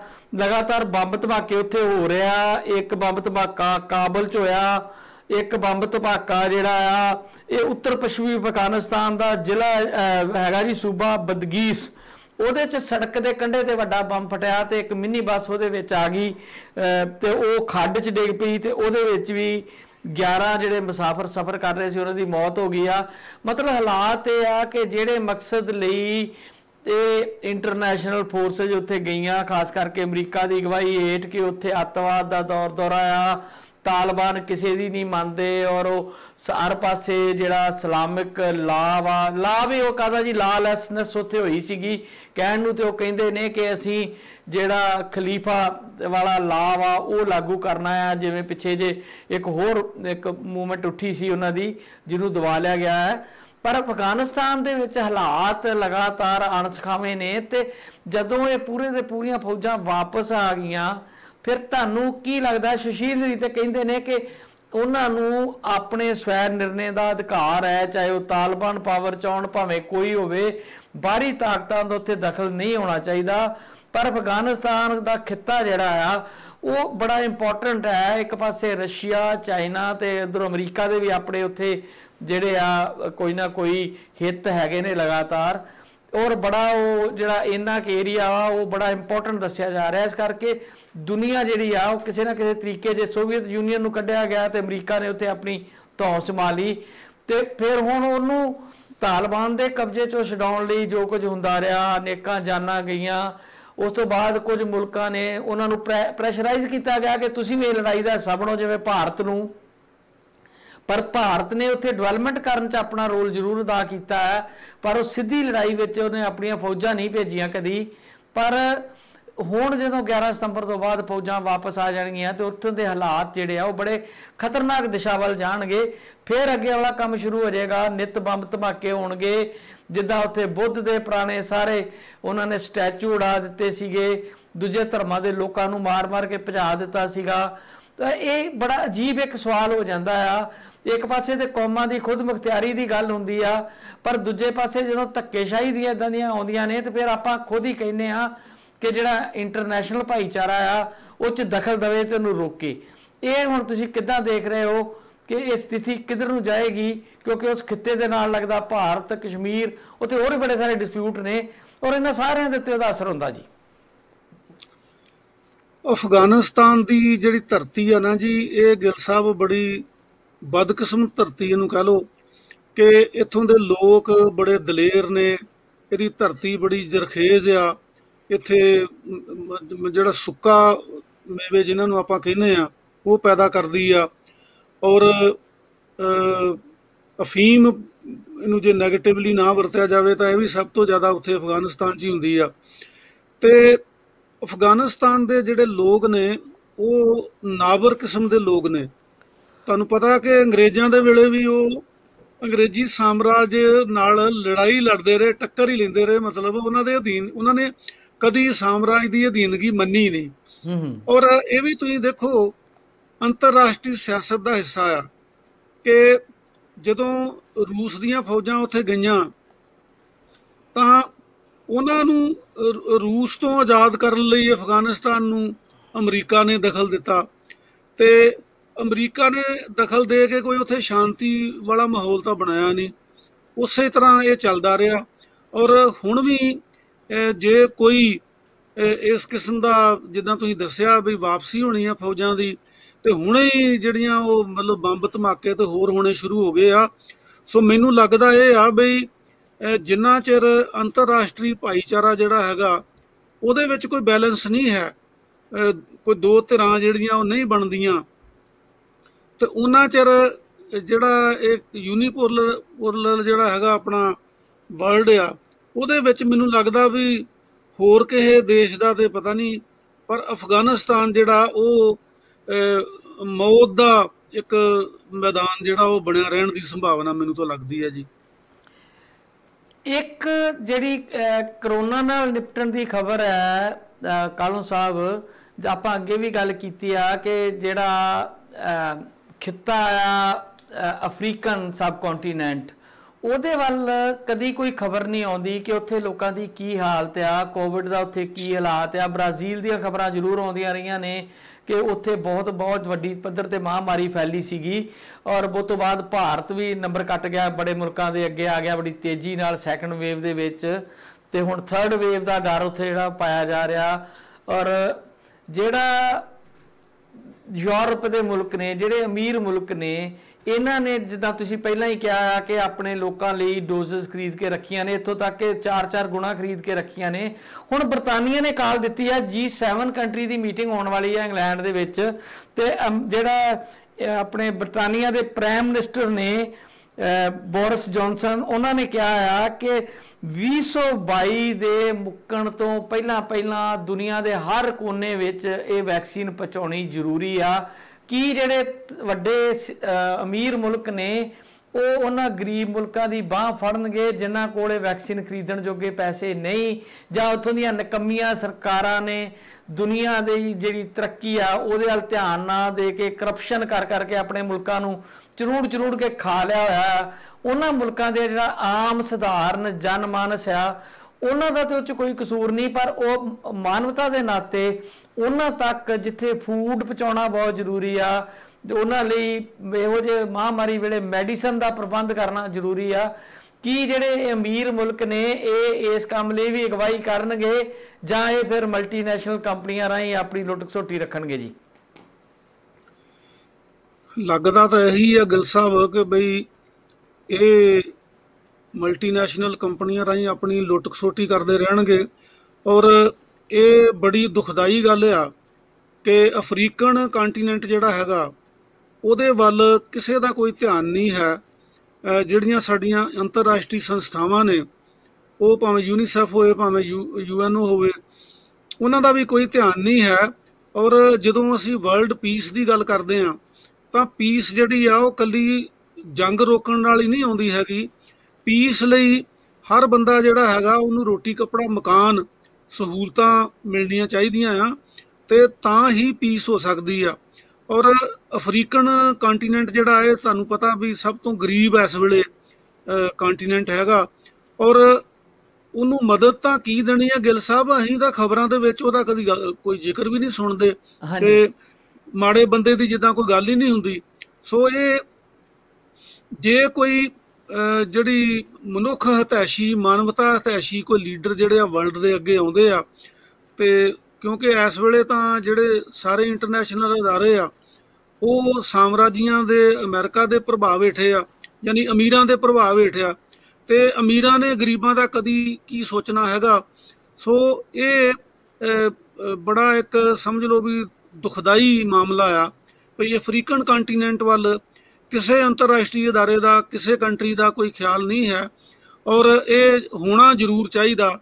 ਇਹ ਜਿਹੜਾ ਮਨੁੱਖੀ ਸਮਾਜ ਆ, ਜਿਹੜਾ ਸਾਡਾ ਪੂਰਾ ਵਰਲਡ ਆ, ਉਹ ਮੈਂ ਜਿੱਦਾਂ ਪਹਿਲਾਂ ਕਿਹਾ ਆ ਬਈ ਪੀਸ ਤਾਂ ਹੀ ਹੋ ਸਕਦੀ ਹੈ ਜੇ ਸਾਰੇ ਰੱਜ ਕੇ ਰੋਟੀ ਖਾਣ, ਚੰਗੇ ਘਰ ਹੋਣ, ਉਹਨਾਂ ਦੇ ਜੀਵਨ ਦੀਆਂ ਸਹੂਲਤਾਂ ਮਿਲਣ। ਸੋ ਮੈਂ ਮਹਿਸੂਸ ਕਰਦਾ ਵੀ ਇੱਧਰ ਜ਼ਰੂਰ ਜਿਹੜੇ ਵਰਲਡ ਲੀਡਰ ਹੈਗੇ ਆ ਉਹਨਾਂ ਨੂੰ ਧਿਆਨ ਦੇਣਾ ਚਾਹੀਦਾ ਆ। ਔਰ ਅਫਰੀਕਨ ਮਹਾਂਦੀਪ ਦੇ ਜਿਹੜੇ ਲੋਕ ਨੇ, ਜਿਹੜੇ ਹਰ ਕਿਸਮ ਦੀ ਜਿਹੜੀ ਤੰਗੀ ਆ ਜ਼ਿੰਦਗੀ ਦੀ ਭੋਗ ਰਹੇ ਆ, ਜਿੱਥੇ ਰੋਟੀ ਨਹੀਂ ਮਿਲਦੀ ਗਿੱਲ ਸਾਹਿਬ, ਉੱਥੇ ਦਵਾਈ ਕਿੱਥੋਂ ਮਿਲਣੀ ਆ। ਸੋ ਇਸ ਕਰਕੇ ਉੱਧਰ ਧਿਆਨ ਦੇਣਾ ਅੰਤਰਰਾਸ਼ਟਰੀ ਭਾਈਚਾਰੇ ਦਾ ਬਹੁਤ ਲਾਜ਼ਮੀ ਆ। ਜੀ ਕਾਲੂ ਸਾਹਿਬ, ਭਾਰਤ ਦੀ ਥੋੜੀ ਜਿਹੀ ਆਪਾਂ ਗੱਲਾਂ ਪਤਾ ਕਰ ਲਈਏ। ਰਹਿੰਦੇ ਸਮੇਂ ਦੇ ਵਿੱਚ ਇੱਕ ਤਾਂ ਪਿਛਲੇ ਦਿਨੀ ਦੁਨੀਆ ਭਰ 'ਚ ਜਿਹੜੀ ਚੀਜ਼ ਨੂੰ ਲੈ ਕੇ ਬਦਨਾਮੀ ਹੋਈ ਸੀ ਉਹ ਸੀਗਾ ਕਿ ਲਾਸ਼ਾਂ ਨਾਲ ਉੱਥੇ ਜਿਹੜਾ ਦੁਰਵਿਹਾਰ ਹੋਇਆ, ਜਿਸ ਤਰੀਕੇ ਨਾਲ ਚਲੋ ਸਾਡਾ ਕਰਪਟ ਸਿਸਟਮ ਹੈ ਉਹਦੇ ਵਿੱਚ ਜੀਂਦੇ ਮਨੁੱਖਾਂ ਨਾਲ ਤੇ ਬਹੁਤ ਕੁਝ ਹੁੰਦਾ, ਮੁਰਦਿਆਂ ਨੂੰ ਵੀ ਨਹੀਂ ਬਖਸ਼ਿਆ ਗਿਆ। ਔਰ ਹਜ਼ਾਰਾਂ ਲਾਸ਼ਾਂ ਜਿਹੜੀਆਂ ਨੇ ਉਹ ਤੈਰਦੀਆਂ ਨਜ਼ਰ ਆਈਆਂ ਸੀ ਗੰਗਾ ਦੇ ਵਿੱਚ। ਤੇ ਹੁਣ ਚਿੰਤਾ ਪਾਈ ਜਾ ਰਹੀ ਆ ਵਿਗਿਆਨੀਆਂ ਵੱਲੋਂ ਕਿ ਜਿਹੜਾ ਗੰਗਾ ਦਾ ਪਾਣੀ ਆ ਉਹਦੇ ਵਿੱਚ ਜਿਹੜਾ ਵਾਇਰਸ ਆ ਉਹ ਤੇ ਨਹੀਂ ਦਾਖਲ ਹੋ ਗਿਆ ਕਿਤੇ।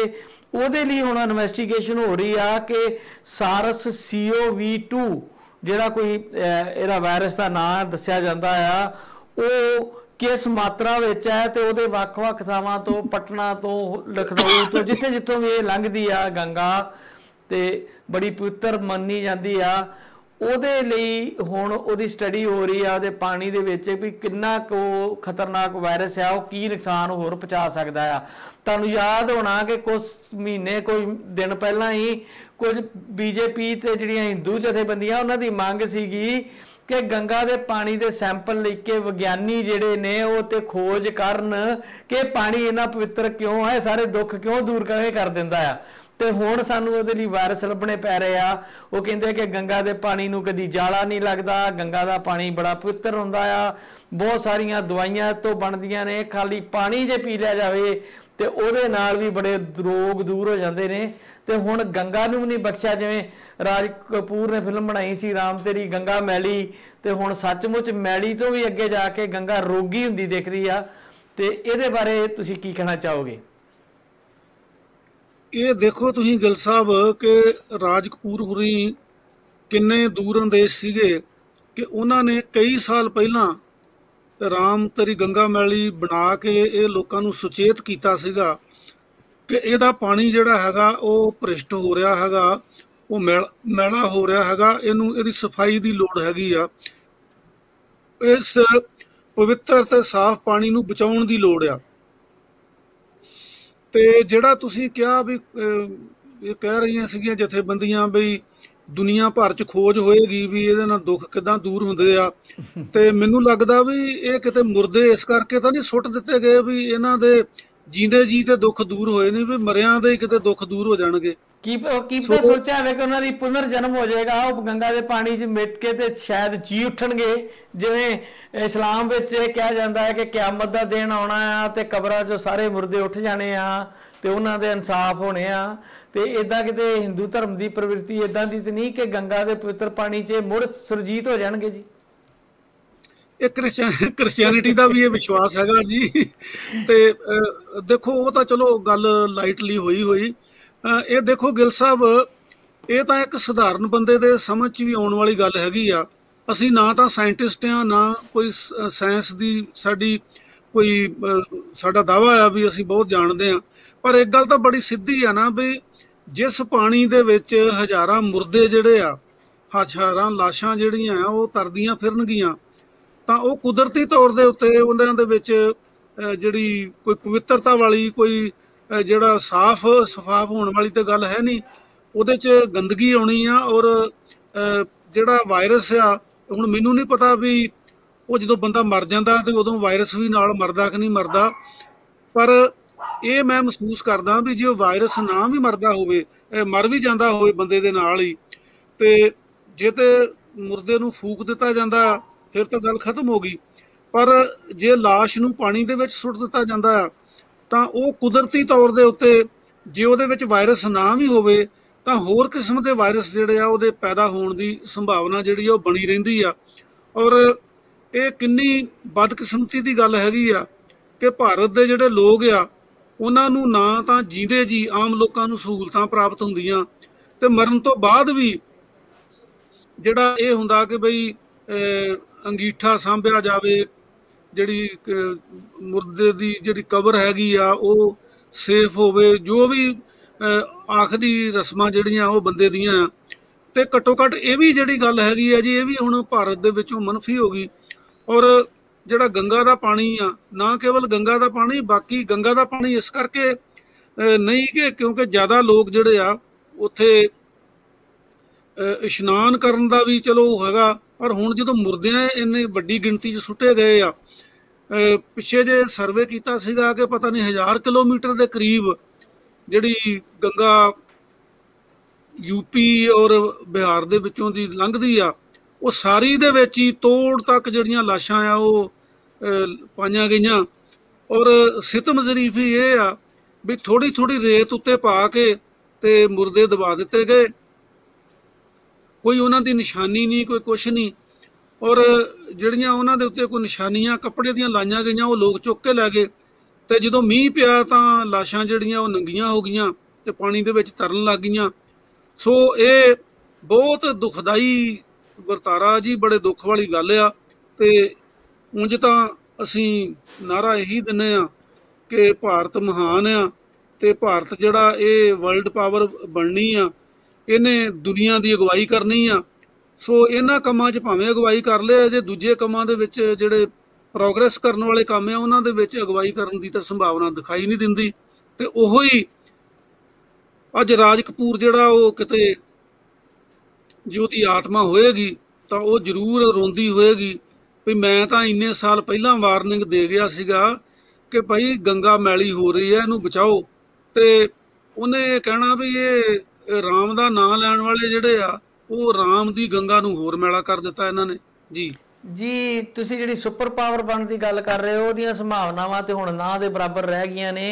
ਇਹ ਜਦੋਂ ਮਨਮੋਹਨ ਸਿੰਘ ਦੇ ਵੇਲੇ ਇੱਕ ਹੁਲਾਰਾ ਇਸ ਤਰ੍ਹਾਂ ਦਾ ਆਇਆ ਸੀ, ਲੋਕ ਸਮਝਦੇ ਸੀ ਕਿ ਦੁਨੀਆ ਦੀ ਇਕਨੋਮੀ ਨੂੰ ਸਮਝਣ ਵਾਲਾ ਵਿਅਕਤੀ, ਉਹਨਾਂ ਨਾਲ ਮਤਭੇਦ ਸਾਡੇ ਸਾਰਿਆਂ ਦੇ ਹੋ ਸਕਦੇ ਆ ਕਿ ਉਹ ਵੀ ਵਰਲਡ ਬੈਂਕ ਤੇ IMF ਵਾਲੀ ਇਕਨੋਮੀ ਨੂੰ ਹੀ ਤਰਜੀਹ ਦਿੰਦੇ ਨੇ, ਪਰ ਉਹਦੇ ਬਾਵਜੂਦ ਹੀ ਵੀ ਭਾਰਤ ਵਿੱਚ ਇਸ ਤਰ੍ਹਾਂ ਦੀਆਂ ਸੰਭਾਵਨਾਵਾਂ ਜਾਗੀਆਂ ਸੀ ਕਿ ਮੁਲਕ ਘੱਟੋ ਘੱਟ ਜਿਹੜਾ ਲੋਕ ਭਾਵੇਂ ਜਿਹੋ ਜਿਹੇ ਹਾਲਤ 'ਚ ਮਰਜ਼ੀ ਰਹਿਣ, ਲੇਬਰ ਕਲਾਸ 'ਚ ਹੀ ਕਨਵਰਟ ਹੋ ਜਾਣ, ਮੁਲਕ ਦੁਨੀਆ ਦੇ ਵੱਡੇ ਤਾਕਤਵਰ ਮੁਲਕਾਂ ਦੇ ਬਰਾਬਰ ਜ਼ਰੂਰ ਆਣ ਖੜਾ ਹੋਏਗਾ, ਮੁਲਕ ਅਮੀਰ ਹੋਏਗਾ, ਮੁਲਕ ਤਰੱਕੀ ਕਰੇਗਾ। ਲੋਕਾਂ ਦੀ ਹਾਲਤ ਤੇ ਭਾਵੇਂ ਉੱਥੇ ਕਈ ਕਾਰਨ ਹੋਰ ਵੀ ਹੋ ਸਕਦੇ ਨੇ ਕਿ ਨਾ ਸੁਧਰ ਸਕੇ, ਪਰ ਜਿਹੜਾ ਮੋਦੀ ਹੀਰਾ ਆ ਗਿਆ ਇਹਨੇ ਪਿੱਛਾ ਖੜੀ ਜਿਹੜਾ ਰੁਖ ਅਖਤਿਆਰ ਕਰ ਲਿਆ। ਜਿੱਦਾਂ ਦੀ ਆਪਾਂ ਅੱਜ ਗੱਲਾਂ ਕਰ ਰਹੇ ਹਾਂ ਕਿ ਉੱਥੇ ਗੋਬਰ ਮੂਤਰ ਗੰਗਾ ਦੇ ਪਾਣੀ ਦੇ ਬਾਰੇ ਖੋਜ ਕੀਤੀ ਜਾਵੇ, ਕਦੀ ਕਿਸੇ ਉਹ ਲੰਕਾ ਨੂੰ ਜਾਣ ਵਾਲੇ ਬ੍ਰਿਜ ਬਾਰੇ ਕਹਾਣੀ ਘੜ ਦਿੰਦੇ ਆ, ਕਦੀ ਕੋਈ ਗੱਲ ਬਣਾ ਲੈਂਦੇ ਆ। ਸੋ ਉਹ ਬੜਾ ਜਿਹੜਾ ਸੁਪਨਾ ਸੀਗਾ ਉਹ ਕਿਤੇ ਨਾ ਕਿਤੇ ਹੁਣ ਦੂਰ ਦਾ ਸੁਪਨਾ ਰਹਿ ਗਿਆ, ਉਹ ਲਗਭਗ ਟੁੱਟ ਹੀ ਗਿਆ ਕਿ ਮੁਲਕ ਜਿਹੜਾ ਕਦੀ ਸੁਪਰ ਪਾਵਰ ਬਣੇਗਾ। ਪਰ ਦੂਜੇ ਪਾਸੇ ਸੁਪਰੀਮ ਕੋਰਟ ਜਿਹੜੀ ਹੈ ਜੀ ਉਹਦੀ ਥੋੜੀ ਬਹੁਤੀ ਹਿਲਜੁਲ ਦੇ ਨਾਲ ਮੋਦੀ ਨੂੰ ਉਹਨਾਂ ਕਾਫੀ ਸਾਰਾ ਸਕੰਜੇ 'ਚ ਕੱਸਿਆ ਸੀ ਕਿ ਕੋਵਿਡ ਨਾਲ ਤੁਸੀਂ ਠੀਕ ਤਰ੍ਹਾਂ ਨਹੀਂ ਨਿਪਟ ਰਹੇ ਤੇ ਸਾਨੂੰ ਪੂਰੀਆਂ 15 ਦਿਨਾਂ ਦੇ ਵਿੱਚ ਡਿਟੇਲ ਦਿਓ, ਕਿੰਨੀ ਦਵਾਈ ਖਰੀਦੀ, ਤੁਹਾਡਾ ਪਲਾਨ ਕੀ ਆ, ਸਟੇਟ ਵਾਈਜ਼ ਡਿਸਟ੍ਰੀਬਿਊਸ਼ਨ ਕਿੱਦਾਂ ਕੀਤੀ, ਰੇਟ 3 ਕਿਉਂ ਰੱਖੇ, ਕਾਫੀ ਸਾਰੇ ਸਵਾਲਾਂ 'ਚ ਘਿਰੇ ਹੋਏ ਸੀਗੇ।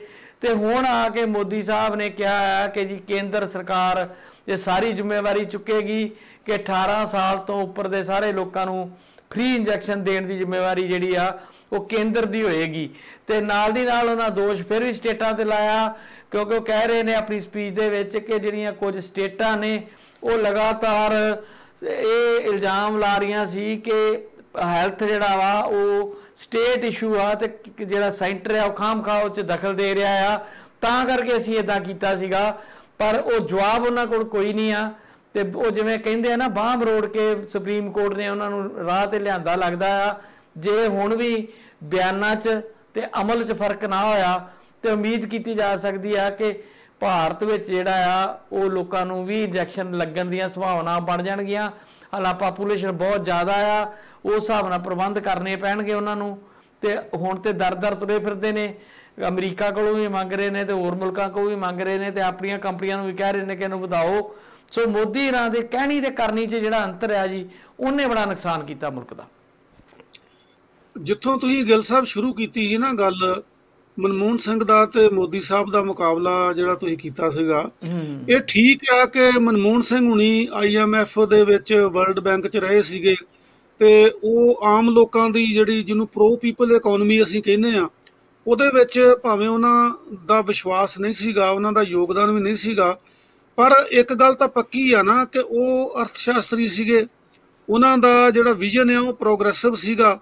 ਉਹਨਾਂ ਦਾ ਇਸ ਕਿਸਮ ਦਾ ਪਿਛਾਖੜੀ ਵਿਜ਼ਨ ਨਹੀਂ ਸੀਗਾ ਕਿ ਤੁਸੀਂ ਮਤਲਬ ਸਾਇੰਸ ਨੂੰ ਰੱਦ ਕਰਕੇ ਤੇ ਗਊ ਮੂਤਰ ਤੇ ਗੋਬਰ ਵਾਲੇ ਪਾਸੇ ਨੂੰ ਜਾਓ, ਜਾਂ ਮਤਲਬ ਜਿਹੜੀਆਂ ਕੰਪਨੀਆਂ ਮੈਡੀਸਨ ਬਣਾਉਂਦੀਆਂ ਉਹਨਾਂ ਨੂੰ ਛੱਡ ਕੇ ਤੇ ਤੁਸੀਂ ਇੱਕ ਜਿਹੜਾ ਤੁਹਾਡੀ ਸਿਆਸਤ ਨੂੰ ਪ੍ਰਮੋਟ ਕਰਨ ਵਾਲਾ, ਉਹਨੂੰ ਸੰਤ ਕਹਿ ਲਓ ਜਾਂ ਉਹਨੂੰ ਸਾਧੂ ਕਹਿ ਲਓ ਜਾਂ ਉਹਨੂੰ ਕਾਰੋਬਾਰੀ ਕਹਿ ਲਓ ਜਾਂ ਉਹਨੂੰ ਕੁਛ ਵੀ ਕਹਿ ਲਓ, ਵਪਾਰੀ ਕਹਿ ਲਓ, ਜਿਹੜੇ ਰਾਮਦੇਵ ਹੁਰੀਆਂ ਵੀ ਉਹਨਾਂ ਨੂੰ ਪ੍ਰਮੋਟ ਕੀਤਾ। ਇਸ ਕਿਸਮ ਦੀ ਗੱਲ ਜਿਹੜੀ ਹੈਗੀ ਆ ਉਹ ਮਨਮੋਹਨ ਸਿੰਘ ਦੇ ਵੇਲੇ ਹੈ ਨਹੀਂ ਸੀਗੀ। ਤੇ ਮਨਮੋਹਨ ਸਿੰਘ ਦੀ ਸਿਆਸਤ ਜਿਹੜੀ ਆ ਉਹ ਪੂਰਨ ਰੂਪ ਦੇ ਵਿੱਚ ਭਾਵੇਂ ਸੈਕੂਲਰ ਨਾ ਹੋਵੇ, ਪਰ ਫਿਰ ਵੀ ਉਹਦੇ ਵਿੱਚ ਸੈਕੂਲਰਿਜ਼ਮ ਦੇ ਅੰਸ਼ ਸੀਗੇ। ਸੋ ਜਿਹੜੀ ਸਿਆਸਤ ਕਮਿਊਨਲ ਸਿਆਸਤ ਆ, ਧਰਮ ਆਧਾਰਿਤ ਸਿਆਸਤ ਆ, ਦਕਿਆਨੂਸੀ ਸਿਆਸਤ ਆ, ਪਿਛਾਖੜੀ ਸਿਆਸਤ ਆ, ਉਹਦੇ ਵਿੱਚ ਤਾਂ ਜੋ ਹੁਣ ਹਾਲ ਹੋਇਆ, ਹੁਣ ਤੁਸੀਂ ਗੱਲ ਕੀਤੀ ਆ, ਸੁਪਰੀਮ ਕੋਰਟ ਨੇ ਕਿਹਾ ਠੀਕ ਆ, ਬੜੀ ਵਧੀਆ ਗੱਲ ਕੀਤੀ ਆ ਸੁਪਰੀਮ ਕੋਰਟ ਨੇ ਵੀ ਤੁਸੀਂ ਪਹਿਲਾਂ ਤਾਂ ਇਹ ਜਿਹੜੀ ਵੈਕਸੀਨ ਹੈਗੀ ਆ ਇਹਦੀਆਂ ਕੀਮਤਾਂ 3 ਕਿਉਂ ਰੱਖੀਆਂ, ਫਿਰ ਤੁਸੀਂ ਇਹਦੀ ਡਿਸਟ੍ਰੀਬਿਊਸ਼ਨ ਦਾ ਕੋਈ ਸਿਸਟਮ ਹੀ ਨਹੀਂ ਰੱਖਿਆ। ਤੇ ਹੁਣ ਜਿਹੜੀ ਗੱਲ ਆ ਬਈ ਇਹ 18 ਸਾਲ ਤੋਂ ਉੱਪਰ ਵਾਲੇ ਜਿਹੜੇ ਆ ਨਾਗਰਿਕ, ਉਹਨਾਂ ਨੂੰ ਵੈਕਸੀਨ ਲਗਾਈ ਜਾਊਗੀ। ਕਿਸੇ ਨੇ ਅੰਦਾਜ਼ਾ ਲਗਾਇਆ ਵੀ ਉਹਨੂੰ 2-2.5 ਸਾਲ ਘੱਟੋ ਘੱਟ ਲੱਗਣਗੇ ਵੈਕਸੀਨ ਲੱਗਦਿਆਂ ਤੇ ਉਹਨੇ ਚਿਰ ਨੂੰ ਜਿਹੜੀਆਂ ਗੰਗਾ 'ਚ ਲਾਸ਼ਾਂ ਤਰਦੀਆਂ ਆ ਉਹਨਾਂ 'ਚੋਂ ਮੈਨੂੰ ਲੱਗਦਾ ਕੋਈ ਕਰੋਨਾ ਦਾ ਹੋਰ ਹੀ ਰੂਪ ਜਿਹੜਾ ਖਤਰਨਾਕ ਵੀ ਨਿਕਲਣ ਦੀ ਸੰਭਾਵਨਾ ਹੋ ਸਕਦੀ ਆ। ਸੋ ਭਾਰਤ ਦੇ ਲੋਕ ਜਿਹੜੇ ਆ ਜੀ ਉਹ ਇਸ ਗੱਲੋਂ ਬਦਕਿਸਮਤ ਆ। ਅਸੀਂ ਇਕਨੋਮਿਕਸ ਦੇ ਵਿੱਚ ਪੜ੍ਹਦੇ ਹੁੰਦੇ ਸੀਗੇ ਕਿ India is a rich country inhabited by poor people. Bharat ਦੇਸ਼ ਤਾਂ ਬੜਾ ਅਮੀਰ ਆ, ਖਣਿਜ ਪਦਾਰਥ ਨੇ, ਇਹਦੇ ਕੋਲ ਸਭ ਕੁਛ ਆ, ਪਰ ਇਹਦੇ 'ਚ ਰਹਿਣ ਵਾਲੇ ਲੋਕ ਗਰੀਬ ਨੇ। ਤੇ ਮੈਂ ਕਹਿੰਦਾ ਵੀ ਇਹ ਜਿਹੜਾ ਦੇਸ਼ ਆ ਇਹ led by non visionary people, ਕਿ ਜਿਨ੍ਹਾਂ ਦਾ ਕੋਈ ਵਿਜ਼ਨ ਹੀ ਹੈ ਨਹੀਂਗਾ, ਉਹ ਇਹਦੀ ਅਗਵਾਈ ਕਰ ਰਹੇ ਆ। ਭਾਰਤ ਦੇ ਡਾਕਟਰ, ਭਾਰਤ ਦੇ ਅਧਿਆਪਕ, ਭਾਰਤ ਦੇ ਸਾਇੰਸਦਾਨ, ਭਾਰਤ ਦੇ ਪੱਤਰਕਾਰ, ਕਿਹੜਾ ਖੇਤਰ ਆ ਜਿਹਦੇ ਵਿੱਚ ਭਾਰਤ ਦੀ ਝੰਡੀ ਨਹੀਂ ਹੈ? ਤੇ ਉਹ ਬਾਹਰਲੇ ਕੰਟਰੀਆਂ ਵਿੱਚ ਜਾ ਕੇ ਉੱਥੇ ਫਲਰਿਸ਼ ਕਰਦੇ ਆ, ਉੱਥੇ ਉਹਨਾਂ ਦਾ ਗੁਣ ਜਿਹੜਾ ਹੈਗਾ ਉਹਨਾਂ ਨੂੰ ਵਿਕਸਿਤ ਕਰਨ ਦਾ ਮੌਕਾ ਮਿਲਦਾ ਆ।